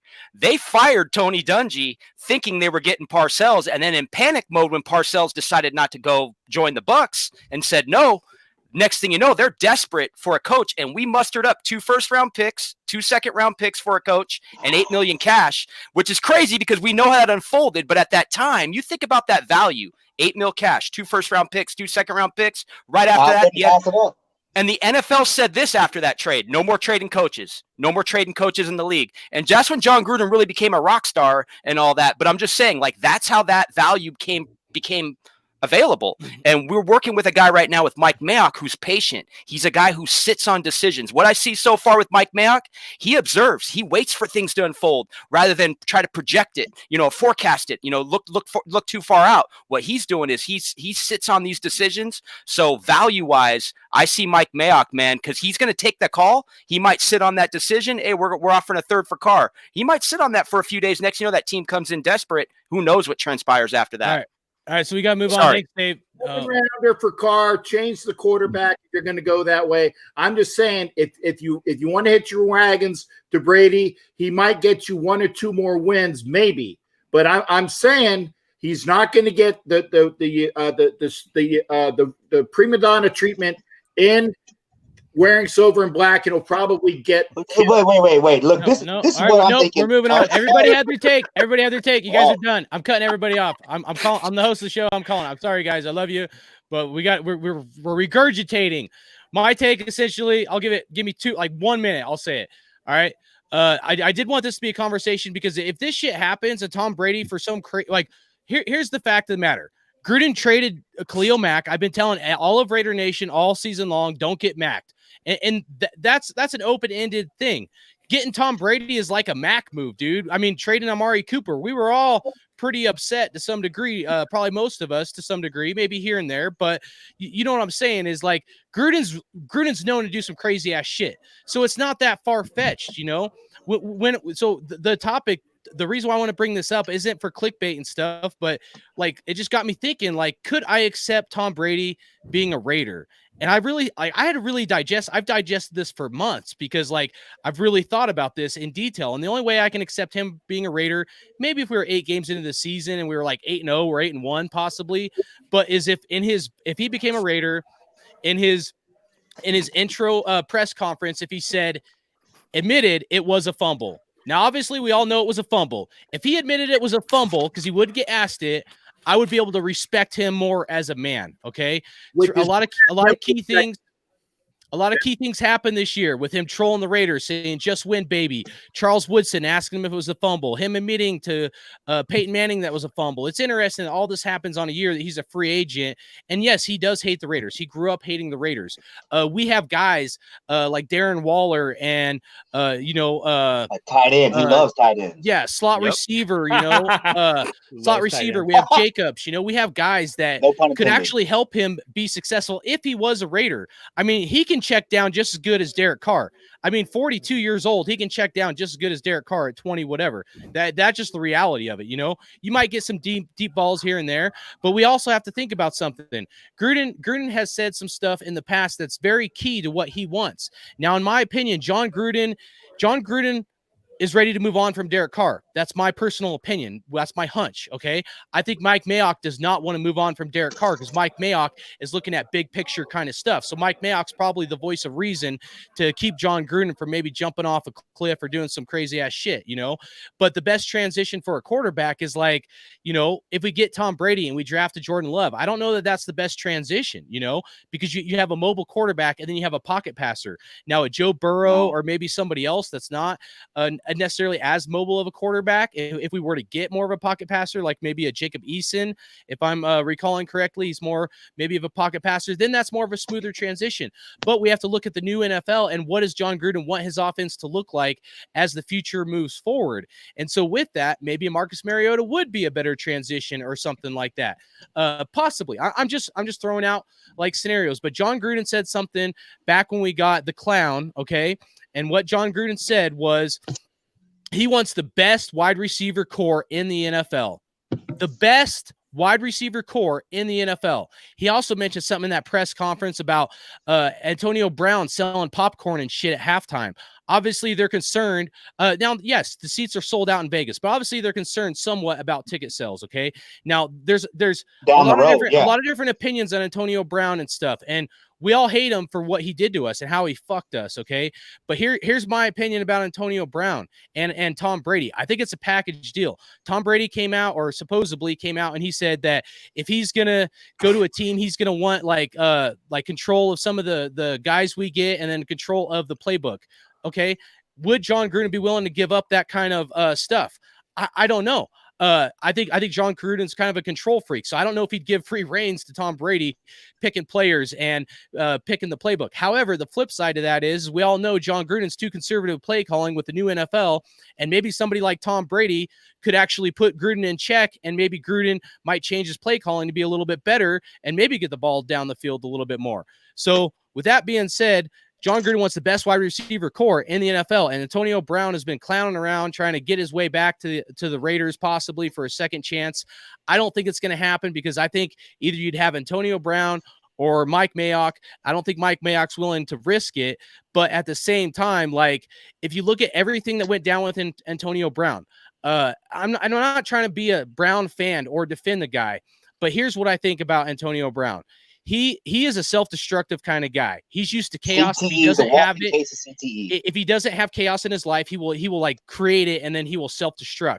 Okay, Hard Knocks was the perfect storm for a shit storm for it to happen for a guy like that. He was itching at his way with his feet being burned to figure out a way to be on the show. You have that much talent. You're one of the best players in the NFL, and you can't showcase your talent on TV. He found other ways to clown his way onto the TV screen. Now, he's wrong in a lot of categories, okay? But I'm going to say that the Raiders are not innocent. As much as I'm a Raider fan, I love the Raiders. The Raiders are not innocent in their motives for getting Antonio Brown. I called it last year in the offseason. We needed one big splash player to bring in free agents because with all the drama that happened with the trades and stuff, we were 4-12.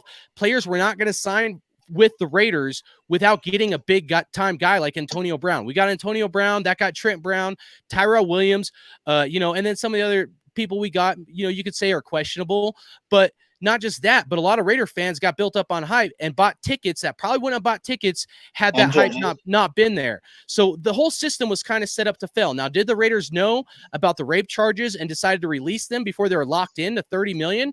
I don't know. A lot of this is speculation, but I could see Gruden being the flirter kind of guy he is, whether it's quarterback or Antonio Brown, to possibly consider Antonio Brown coming back, even if it means risking Mike Mayock, which might be a stupid move. But think about the scenario.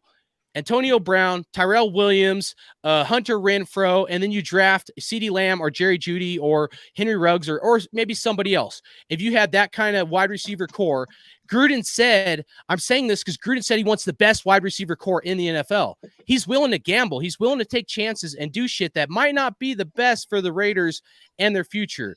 With that being said, I know I rambled. I'm sure you guys have a lot of takes on that, and we're winding down. We got to get to like some free agents here, so I don't want this to extend on. If you guys give a simple yes or no answer, if you have to give something, let me know. But would you guys ever accept Antonio Brown being a Raider if John Gruden does some crazy-ass shit? No. Antonio Brown's worse than the Javon Walker signing and the Randy Moss signing. I agree. But you know how John Gruden is. I'm not trying to showcase and defend him. I'm just saying that, like, you never know with John Gruden, dude. Yeah. Did answer me this? Did anybody in this room here right now think that John Gruden was going to trade Khalil Mack? Yes. I said yes. I didn't want to believe it. No. I didn't think he was, to be honest. I did not think he was. That's fair. Okay. All right. So simple yes or no. Would you accept Antonio Brown? No. Me, I personally would. The only reason from a business aspect, because this is just, that's the business world. You know, they forgive and they forget. However, from the outside looking in, I don't see any way Mike Mayock and Antonio Brown could make it work after what blew up in the media. So just looking from the outside, angle, outside the box here is, yeah, man. But from a business aspect, I do understand if they work it out. I understand as professionals, they got to look past that shit. Whatever was said last year, that all depends on those individual mindsets between Antonio Brown, John Gruden, Mark Davis, Mike Mayock, especially, man, because he's the GM and he's the guy we don't want to lose. We don't want to disgruntle him. Right. I agree. All right. Real quick. I totally agree, Raider Dave. It's Mayock or bust for me. Yep. At this moment right now, Monster Mash Ken says no on AB, but winning changes everything. Here's it all, baby. Yeah. I agree. If somehow he came here and did great, I'm sure we'd all flip on it, but I don't actually believe this package deal thing. I know AB's dude released that Tom, he talked to Tom and all that. What's Tom supposed to say? But I think at the end of the day, this is also a dude that said no more white woman 2020, and now he's disengaged. You can't be a racist in the You can't really, AB, but I really wish him the best, though. I do take the CTE seriously. Yes. It's a walking case of CTE. Another uniform would probably be best, and Mike Mayock's a huge part of this organization, and no one player needs to be bigger than that. So I think Gruden better just chill the hell out on AB. That's what I think. Amen to that. Amen to that, bro. Definitely. Yeah.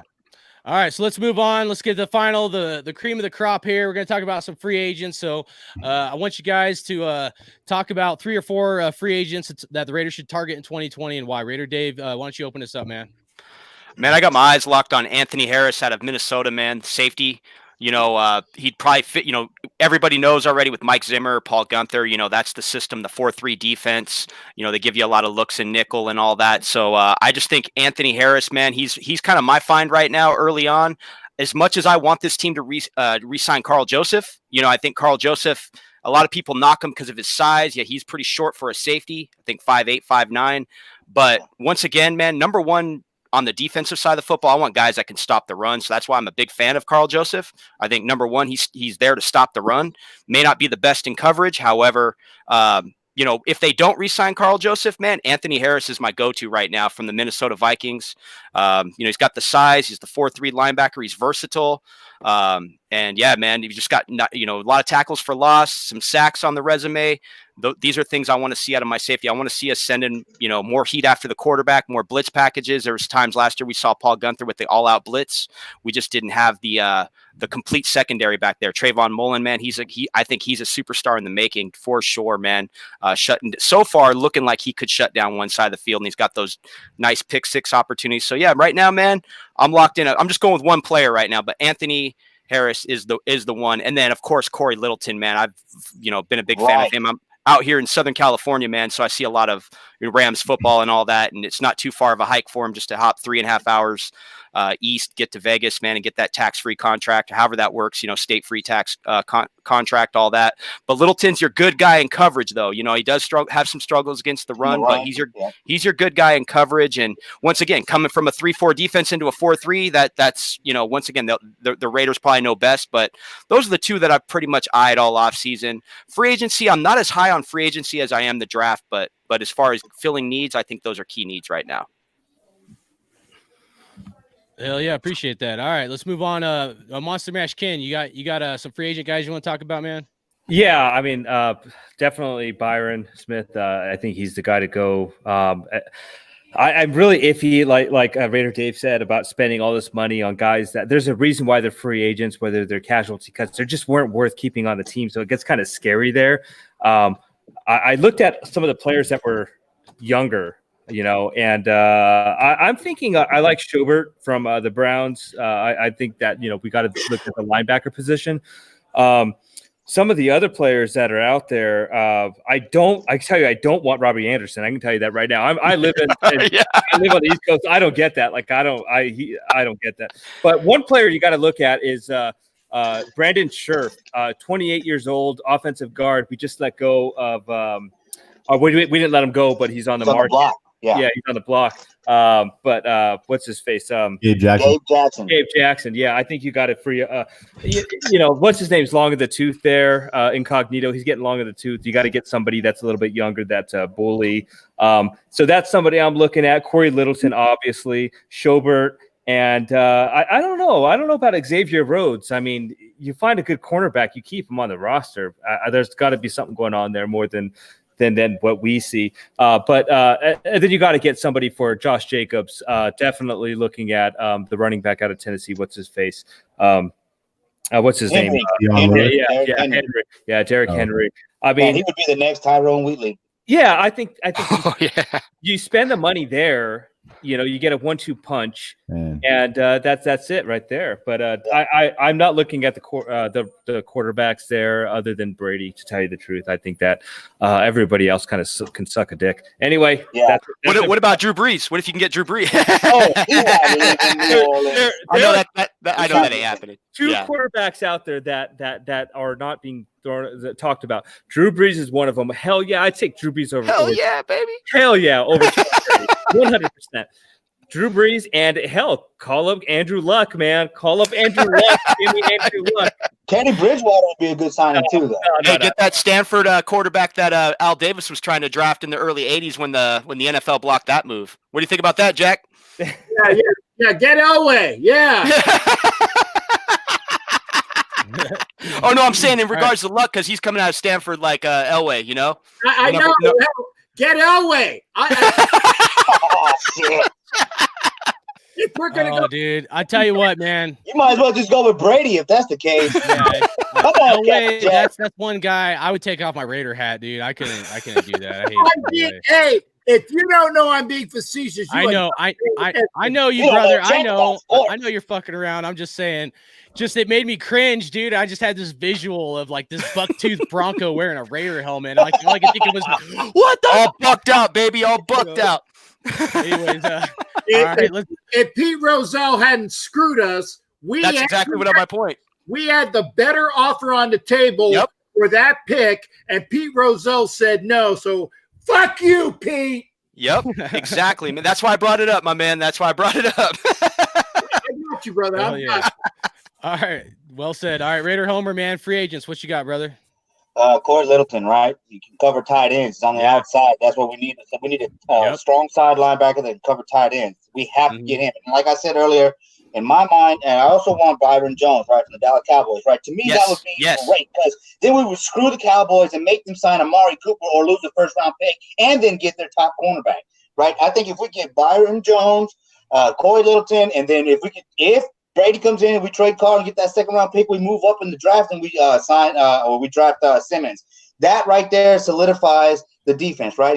And then you draft for depth, because in my mind, we need that number one cornerback, we need that middle linebacker, and we need that strong side linebacker that can cover tight ends, all right? And I also screw AB, all right? If you might as well go for AJ Green. To me, you might as well go there, because then you got a number one when Tyrell Williams comes back from plantar fasciitis. And then you got a number two with AJ Green on the side, big bodies. They can jump up and catch the ball. And then you got Hunter Renfrow in the middle, beating linebackers and spot corners. So those three are my dream free agents, and then my dream draft pick. Well said. Right on. Thank you. All right, Captain Jack.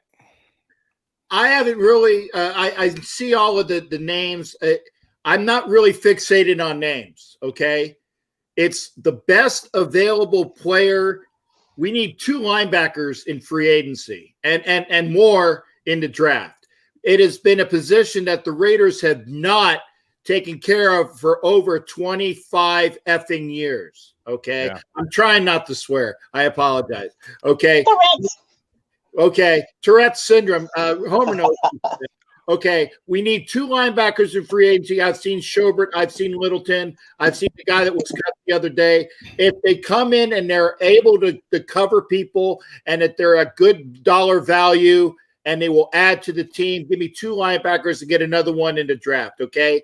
Jones would be great, but I don't think he's going to be worth the coin. I think he's going to be an overpriced free agent, and he's going to be like the other guy we got from the Cowboys, Larry Brown, too much and not do anything for it.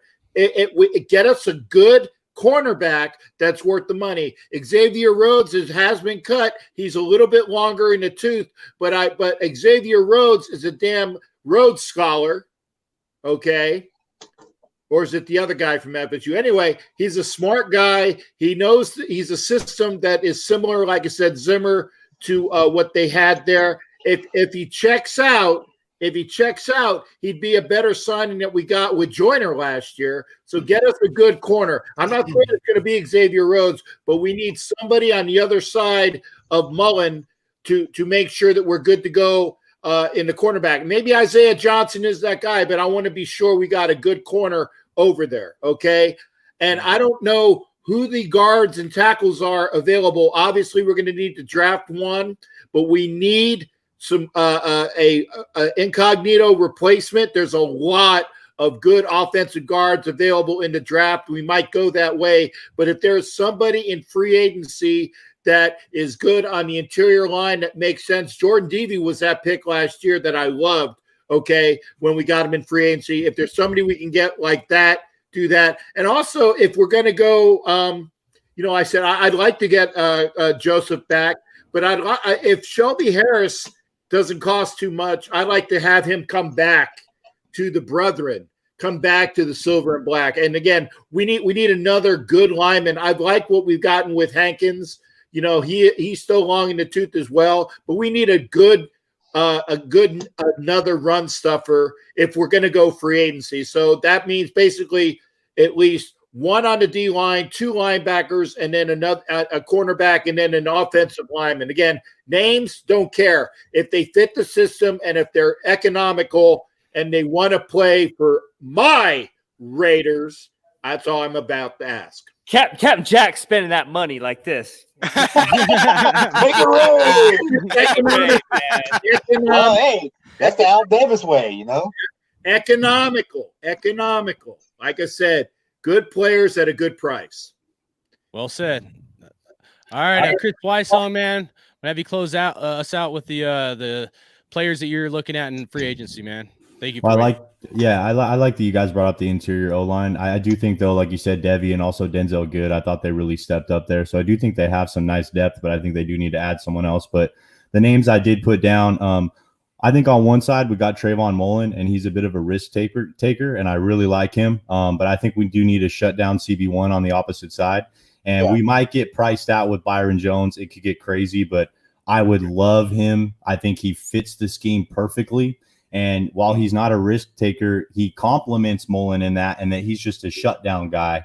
And he's just very physical. He can play man. He's going to cost a lot of money. I see you, Captain Jack. But, if they get priced out, I get it. And then they move on to Rhodes or Chris Harris and have another contingency plan. But I think Byron Jones would fit perfectly for this defense. I do agree with multiple of you guys saying we need 2 linebackers. Joe Schobert, to me, in coverage for Cleveland, very impressive. I would love to add him to this defense. And then also, I think it's pretty much a slam dunk. I think they're going to probably sign Nick Vigil from the Cincinnati Bengals. He has experience his first 2 years playing with Gunther. I know that's not a sexy addition, but I do think that's going to happen. And then, I'm just going to piss everyone off. I'm going to say Tom Brady, and let's win some football games. You ain't pissing me off, brother. Yeah. You ain't pissing me off. No, and I love the Byron Jones move. I have him on the top of my list. It's just with the Jets, I think the Jets, the Giants, and another team that's Philadelphia Eagles, I think, are interested as well. So yeah, but we got $56 million in cap space, right? I know. Yeah, it's just getting in that bidding war. Losing the players on defense and signing the guys that we need. Go ahead and go for that guy right now. That's what I mean. You could get the safety from the Vikings, right? But you also got Eric Harris and Jonathan Abram is coming back, dude. So I think the backside is good. Trayvon Mullen is potentially the next greatest cornerback that we can see on the Raiders since 90 Asamoah, right? Agreed. Not a Charles Woodson, but a 90 Asamoah. And then so he's a little bit of a risk taker, but you put a Byron Jones on the other side, and what are you going to do, right? You got two good safeties. Eric Harris showed that he can intercept the ball. He's reading that offense. You know what I mean? And so you got Abrams coming back, even though he only had like 6-something plays. The dude was not out of position. He just he had great angles in that one game, man. He had great angles. So I think we're good on the backside. You get that number one cornerback. You get that outside, strong side linebacker that can cover a tight end and trade the house for Isaiah Simmons. And then get an AJ Green instead of AB. That's how I see it. I mean, I don't know, but all right. Appreciate you, Homer, man. Kris Wysong, I wanted you to finish your takes, brother, man. Sorry. I was pretty much done, man. I just dropped the Tom Brady thing, and then we're good to go. It was a frenzy after that. I appreciate it. Hell yeah. That was my intention. I wanted to make some waves. And then too. And as far as like me going for a safety too, is one thing I've noticed with Paul Gunther's defense. They roll with 5 safeties on that roster. They did last year. And one thing that killed us was Curtis Riley, man. He was out of position pretty much on most of the field. So I just think if we clean that up a little bit, it might help our corners. And then this year's draft, there's a lot of good corners, in my opinion. Guys that show and Max Crosby, he's going to draw a lot of double teams, which should help Cleveland Farrell, right? And PJ Hall and Hurst, they were rated highly on PFF, whatever that means, right? But we got a good defensive line. And so hopefully with Marinelli, right, they are a little bit smarter and they're in better position and they can close out. Key needs, I think he needs that kind of coaching. I'm sorry, Buckner, he was a raw guy, but he just need a little bit of that education, I think, for that defensive line because we got a great defensive line. PJ Hall is gone, man. He's got his walking orders when they were saying that I need to see something out of it. PJ Hall better make sure he looks around at what he's behind Hankins, though, so he may get another shot. He's still under contract. Well, I think ultimately we need that defensive tackle that's a pocket breaker, though, that just literally like a Chris Jones. Like Chris Jones, what he did for the Chiefs. I would have loved Chris Jones on the Raiders, man. That would have been so good. But there's some coming out in this draft. I mean, you got the kid out of Alabama that was projected a top 10 last year, and he's so far showing projected late first round, maybe early second round. So if we trade back, I mean, there's just so much plethora of players this offseason aside from free agency and the draft. It's just we can literally build this team, man. It's going to be exciting, man. It's going to be exciь I can't wait, man. Well, I just can't wait. You guys all had some great takes. Like I was saying before about keeping up with the Chiefs, we have to remember why our team is struggling so bad at certain times. And if you guys watch the film, if you look, anytime we have 4 and 5 wide receiver sets and you can throw a tight end there, here and there, we're getting smoked. We got tight ends, Travis Kelce with the Chiefs. We got a tight end with the Broncos, Noah Fant that's up and coming. So we have to be able to cover tight ends. If we can't cover tight ends, we're going to be in trouble. And then 25 years we haven't covered the tight end. Absolutely. You guys are all hitting the nail on the head. And then the defensive backs, we have to be able to have enough speed. Speed kills. And guess what? The Chiefs are going to did to us last year, and they're going to do to us this year. If we don't address it, we have to be able to cover that amount of speed. So you can't just have linebackers like Tyre Whitehead who can cover the run, but they can't cover the pass. We got to have speed guys that can cover the back end, and be multi-versatile. Even if it means LaMarcus Joyner moving to the back end and bringing in somebody else to do the slot nickel back position, like a linebacker that's like an Isaiah Simmons. I agree Isaiah Simmons is awesome, but trade the house. To move up to trade the house, that's hard for me to swallow. But I'm not saying you're wrong. I'm just saying like it's hard for me to visually see. If they did it, I would love it, dude. But if it took too much, we still have a lot of needs on this team we have to address. But I agree Byron Jones might be too much, but we'll see what happens. But this was the free agency show. So, I want to talk about things that we don't know what the Raiders are going to do. They could do some crazy stuff. It's definitely going to be interesting with the coronavirus and players not being able to travel and just doing video conferences, especially with John Gruden wanting to be a more personal kind of guy, face-to-face. So body reading skills and stuff like that, strong handshake, things like that. So they're not going to have that. So this thing could really mess up free agency. One way or the other, good or bad, who knows? But we'll see what happens, man. Dominoes are going to fall, and it's going to be exciting. We talked about some controversial subjects. I didn't want to shy away from some things, but appreciate everybody who's been able to be part of this. Not just, you guys, the guests, but in the chat. So give a quick shout out to the chat. Adrian Raider, man, what's up? Jock Bauer, Fierce Raider 88, Reese Rock, Metal Vault, John Q, I know there's a bunch of others. Jack Bauer, 24. That's an awesome name, man. Jack Bauer. Yeah, he's dedicated, man. Shout out to you, Jack. Chris Long. I think I said Metal Vol. I know there's a bunch of others that I probably can't get up to, but appreciate everybody. Watts Raider, Fierce 88, and then anybody else I missed. Appreciate you guys. You guys want to talk about anything else before we give our closing statement? I got two things real quick. I gotta ask it. One, they're kind of at Homer. Okay, at Homer. I got two questions. One statement you made about giving up the house for Simmons. I don't agree there. I do like Simmons a lot, but I don't think he's worth giving up the house. One person I would give up the house for is next year for Lawrence. I would give the house up for Lawrence. The quarterback. Yeah, but look, this is what I'm saying. We just said we need somebody to. Wait, because I'll let you talk because I want to ask you something else, so then you can talk about it. I've always wanted to ask this about a super fan. What the hell does your mask smell like in there? It probably you got coronavirus growing in there, dude. I love you. I'm not a super fan. I love you, brother. I love you, brother. Smells like bad breath. If you really want to know, no, it just smells like my breath, man. What it smells. Look, dude. It smells like ass. Winter, hey, freaking double mint, full force right now. Look, trading the house for Simmons, right? A lot of people were upset about Mac because he was that generational talent. And you see a Simmons kid that's not just a linebacker playing three different linebacker positions. He can play the safety position. He can cover. He's smart. Right. He's an intelligent football player. That's what Gruden wants. So what you did, right, is you traded out everybody that was on that playoff team.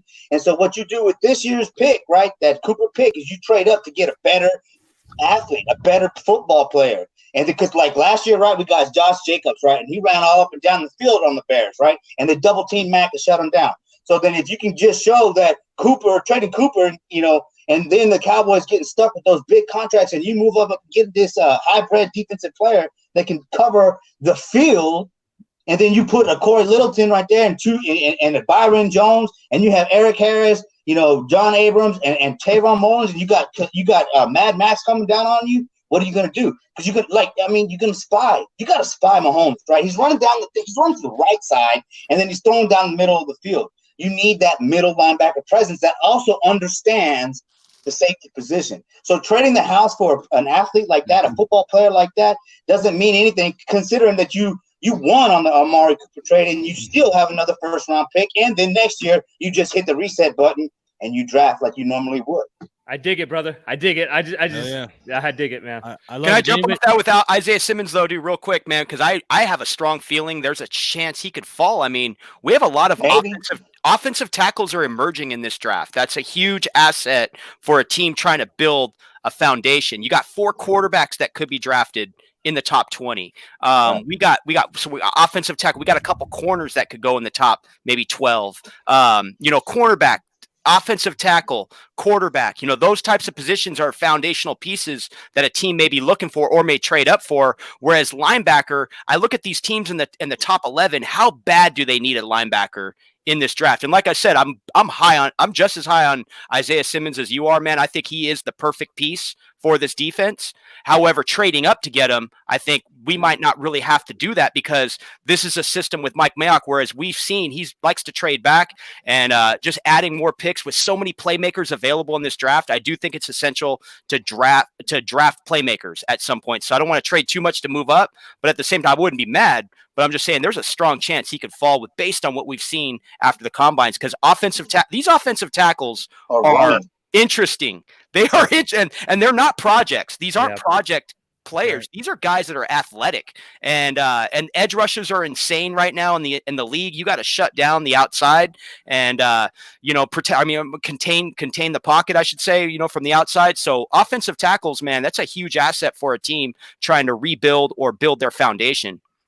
Hey, Hardcore Raider, is it possible for us to just go around in order just to say if we got two first round picks, can everybody just kind of say who they want without trades or anything like that? Is that cool or what? Oh yeah, absolutely. And you talking about right now or during your closing statement? Whenever you want. Let's do closing statement. Okay, yeah, you guys add in your closing statement. So I want to just say a couple things real quick. And then if you guys want to add anything in your closing statement, you guys are more welcome to. So I just want to say thank you guys. Anybody that tuned in, to the show, appreciate you guys in the chat. Captain Jack, Kris Wysong, Raider Homer, Monster Mash Ken, Raider Dave. Make sure you guys all subscribe to those guys. Support them, man. You know what I mean? We're all putting out content, but we all love the Raiders. I know we had some interesting stuff to talk about. I was talking about the coronavirus yesterday. Some interesting things, some people might want to check out. For those that might want to be a little more ready, I did put another video in my description on this one for certain things for those that might want some good advice, and you guys can do with it what you want, but I just thought I'd put that in there with something I came across. And then I just want to say again, prayers out to Raider Cody, dude, and your family. I know we've had, not me, but like people, I know we've all had differences with different people in the Raider Nation at times, but you know what?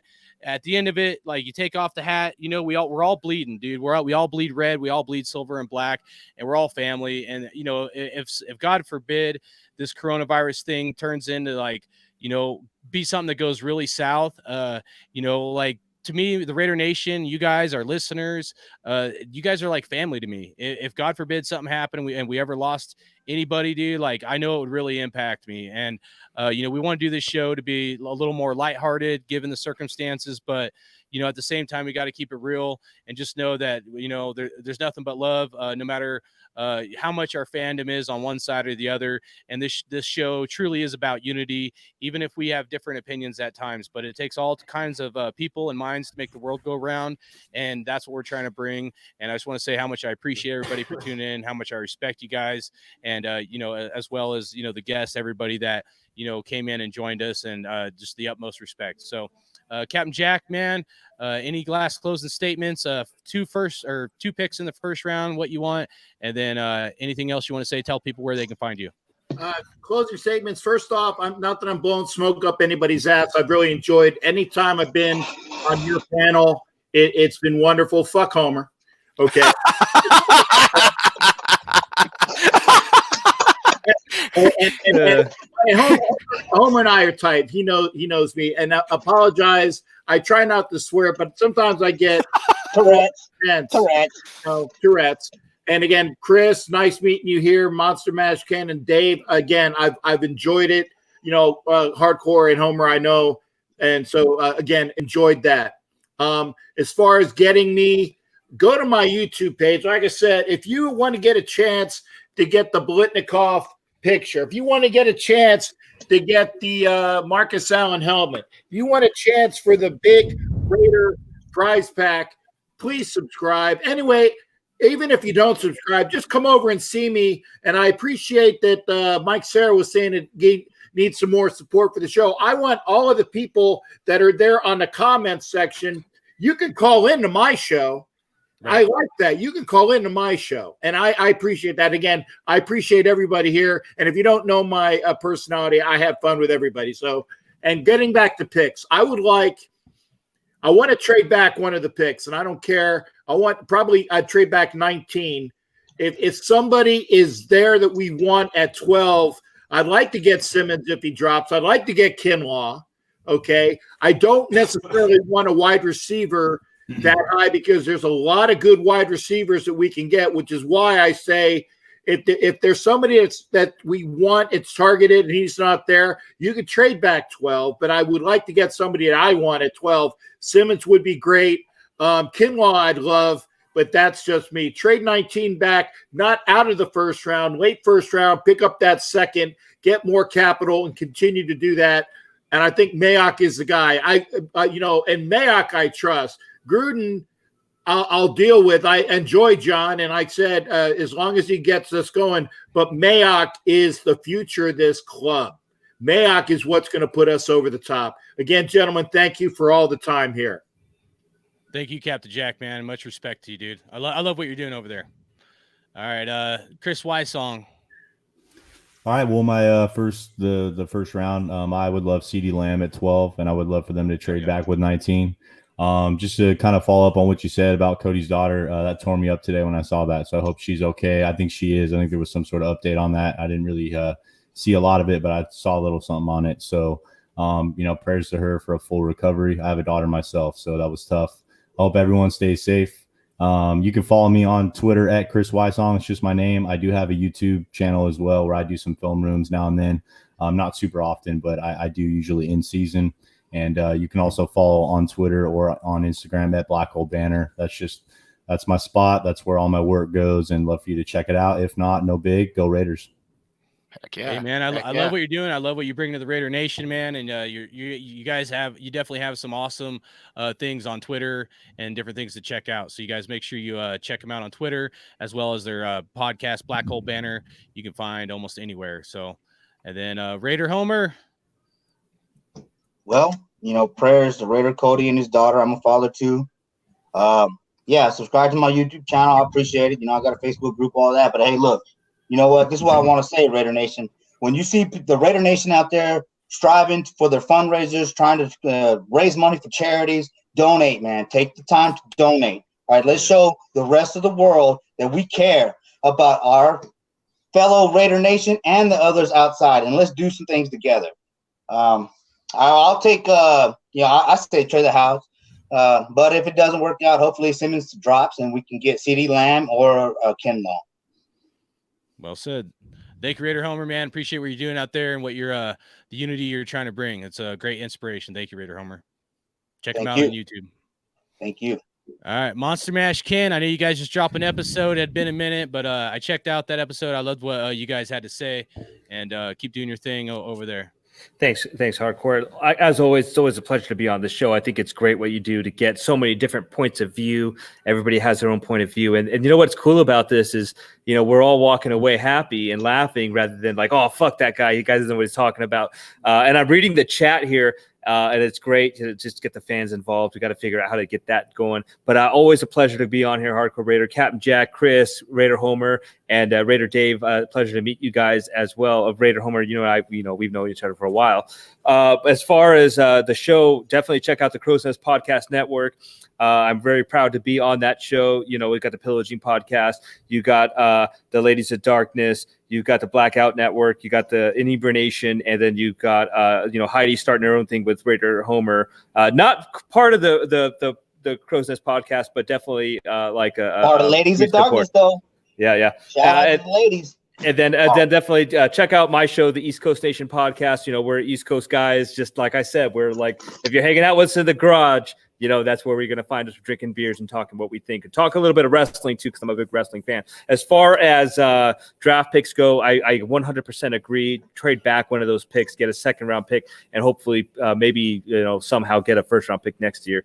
But I definitely like if Brown from Auburn falls to us and the defensive tackle, hands down, you go after him, hands down. And then I kind of like Judy. I definitely like Judy over it's either Lamb or Judy for me, and then Murray as well. So it's one of those guys, and then a trade back. Really excited for the offseason. One thing I want to say before I go. Don't get your heart set on one player in the drafts or free agency, because you're just going to be disappointed. It's John Gruden. It's Mike Mayock. They're going to do what they're going to do, and you're going to be pissed off for nothing. So shout out to – all right, Great Raider advice. Nation. Great advice. Win, lose, or die, Raider till I die. Hell yeah. Hell yeah. Shout out to that. Right on, man. Well, I'll close it out, man. I'm just going to start with, definitely my deepest thoughts and prayers with Raider Cody. I was completely unaware of the situation, so I just learned that, getting on the show. So I have a daughter as well. And, my heart, prayers, thoughts go out to Raider Cody at this moment. Number one, as far as the draft goes, I'm going to go against Monster Mash Ken here. I fall in love with players, man. I feel strongly about Henry Ruggs being the best wide receiver in this draft. Yes, he catches balls behind him. I like you till now, man. I like you till now. Speed, baby. I was born, 78. I know some people think I'm still 25. I'm going to be 42 this year, man. I grew up on speed, man, and I love. I'm all about Al Davis and what this is how Al Davis earned me as a Raider fan, man, and the excitement, the deep ball. Bombs away, baby, when they drop. Bombs away. That's what they said in the 80s, and that's just what stuck with me. But aside from all that, Henry Ruggs possesses the hands. He's got the hands, man, in my opinion. I don't know where people get the thought process of like why this guy drops passes or he's not a number one wide receiver. I think you get the football in his hands, I think he changes something. But I'll end it with this. I felt strongly about Charles Woodson in 1998, man. And I remember there was a lot of talk about Andre Wadsworth in that draft. And man, I'm telling you, man, I feel the same sort of excitement for Henry Ruggs as I do with Charles Woodson. I know the two different, defense and offense, but just playmaker, man, to change the game. You get the ball in his hands and allow him to do what he does best, and that's make people miss and get points on the board. So I'm stuck on him. I'm just, we'll see if that changes. But as far as finding my podcast, it's on here on YouTube. It's called Grimecast. I've changed the name quite a few times. And as far as like this opportunity being on the show, man, it's a pleasure to meet you, Captain Jack. Pleasure to meet you, Kris Wysong. Pleasure to meet you, Raider Homer. Monster Mash Ken. Much respect, bro. And, it's just a pleasure to get to know you guys tonight in this 2-hour period. Thank you very much, Hardcore. You guys, if you guys do get to know me, you'll know that I used to splash on social media a lot and blast, my opinion and all that. Kind of backed off a little bit. And, I do like to post memes on Instagram, all that stuff. But I like to have fun, man. I'm somebody who does not take somebody else's opinion personally.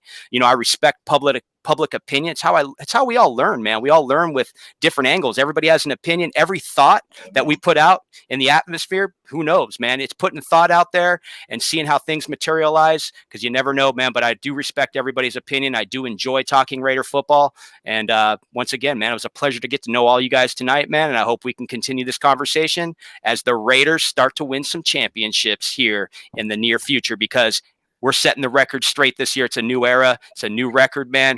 And no matter who's the quarterback, no matter what goes down, it's all about winning that freaking championship, man. Amen. Get number 4. Let's get number 4, man. We were right around the corner from that shit in year 2000 to year 2003, man. We were close. Let's get back to that. Aaron the Q-Dog Raider, what's up, brother? I got to say what's up to Aaron the Q-Dog Raider. If you guys Aaron's don't know in this here. dude, Oh, that guy's damn. Shout out to Merce Fan Cave, Raiders Fan That's Radio, right. dude. Aaron the Q-Dog, man, dude. What's up, brother? Hey, man, this, I just want to say that, this show is possible through you guys and all the content that you guys put out on your own, okay? The hard work that you guys put in, you guys come in here, and anybody that joins this, you guys, all come together for one family, dude. This was a vision I had, long time ago, over a year ago, and it's coming together because of you guys. So I can't thank you guys enough. Someone was asked about Raider Cody, and I apologize, Raider Cody, if you see this. I wasn't trying to put your name out there, but I care about you, brother, even at times if I disagree. But Raider Cody's daughter was in the hospital, and I think she's doing okay. Like Kris was saying, that was the last tweet I seen earlier. But at the same time, with the coronavirus and different things, dude, I got 2 boys, man, but it just puts things in perspective, dude, that when especially for me being in the Army and combat, losing my dad, when shit gets real, it gets real. You know what I mean? And so I just want to bring some of that, to this, even though most people don't do that. And I might be crossing the line. I apologize for that. Or even if Cody didn't want me to do that for him, but that was just something I felt in my heart. Nobody asked me to do it, but I just want to say that.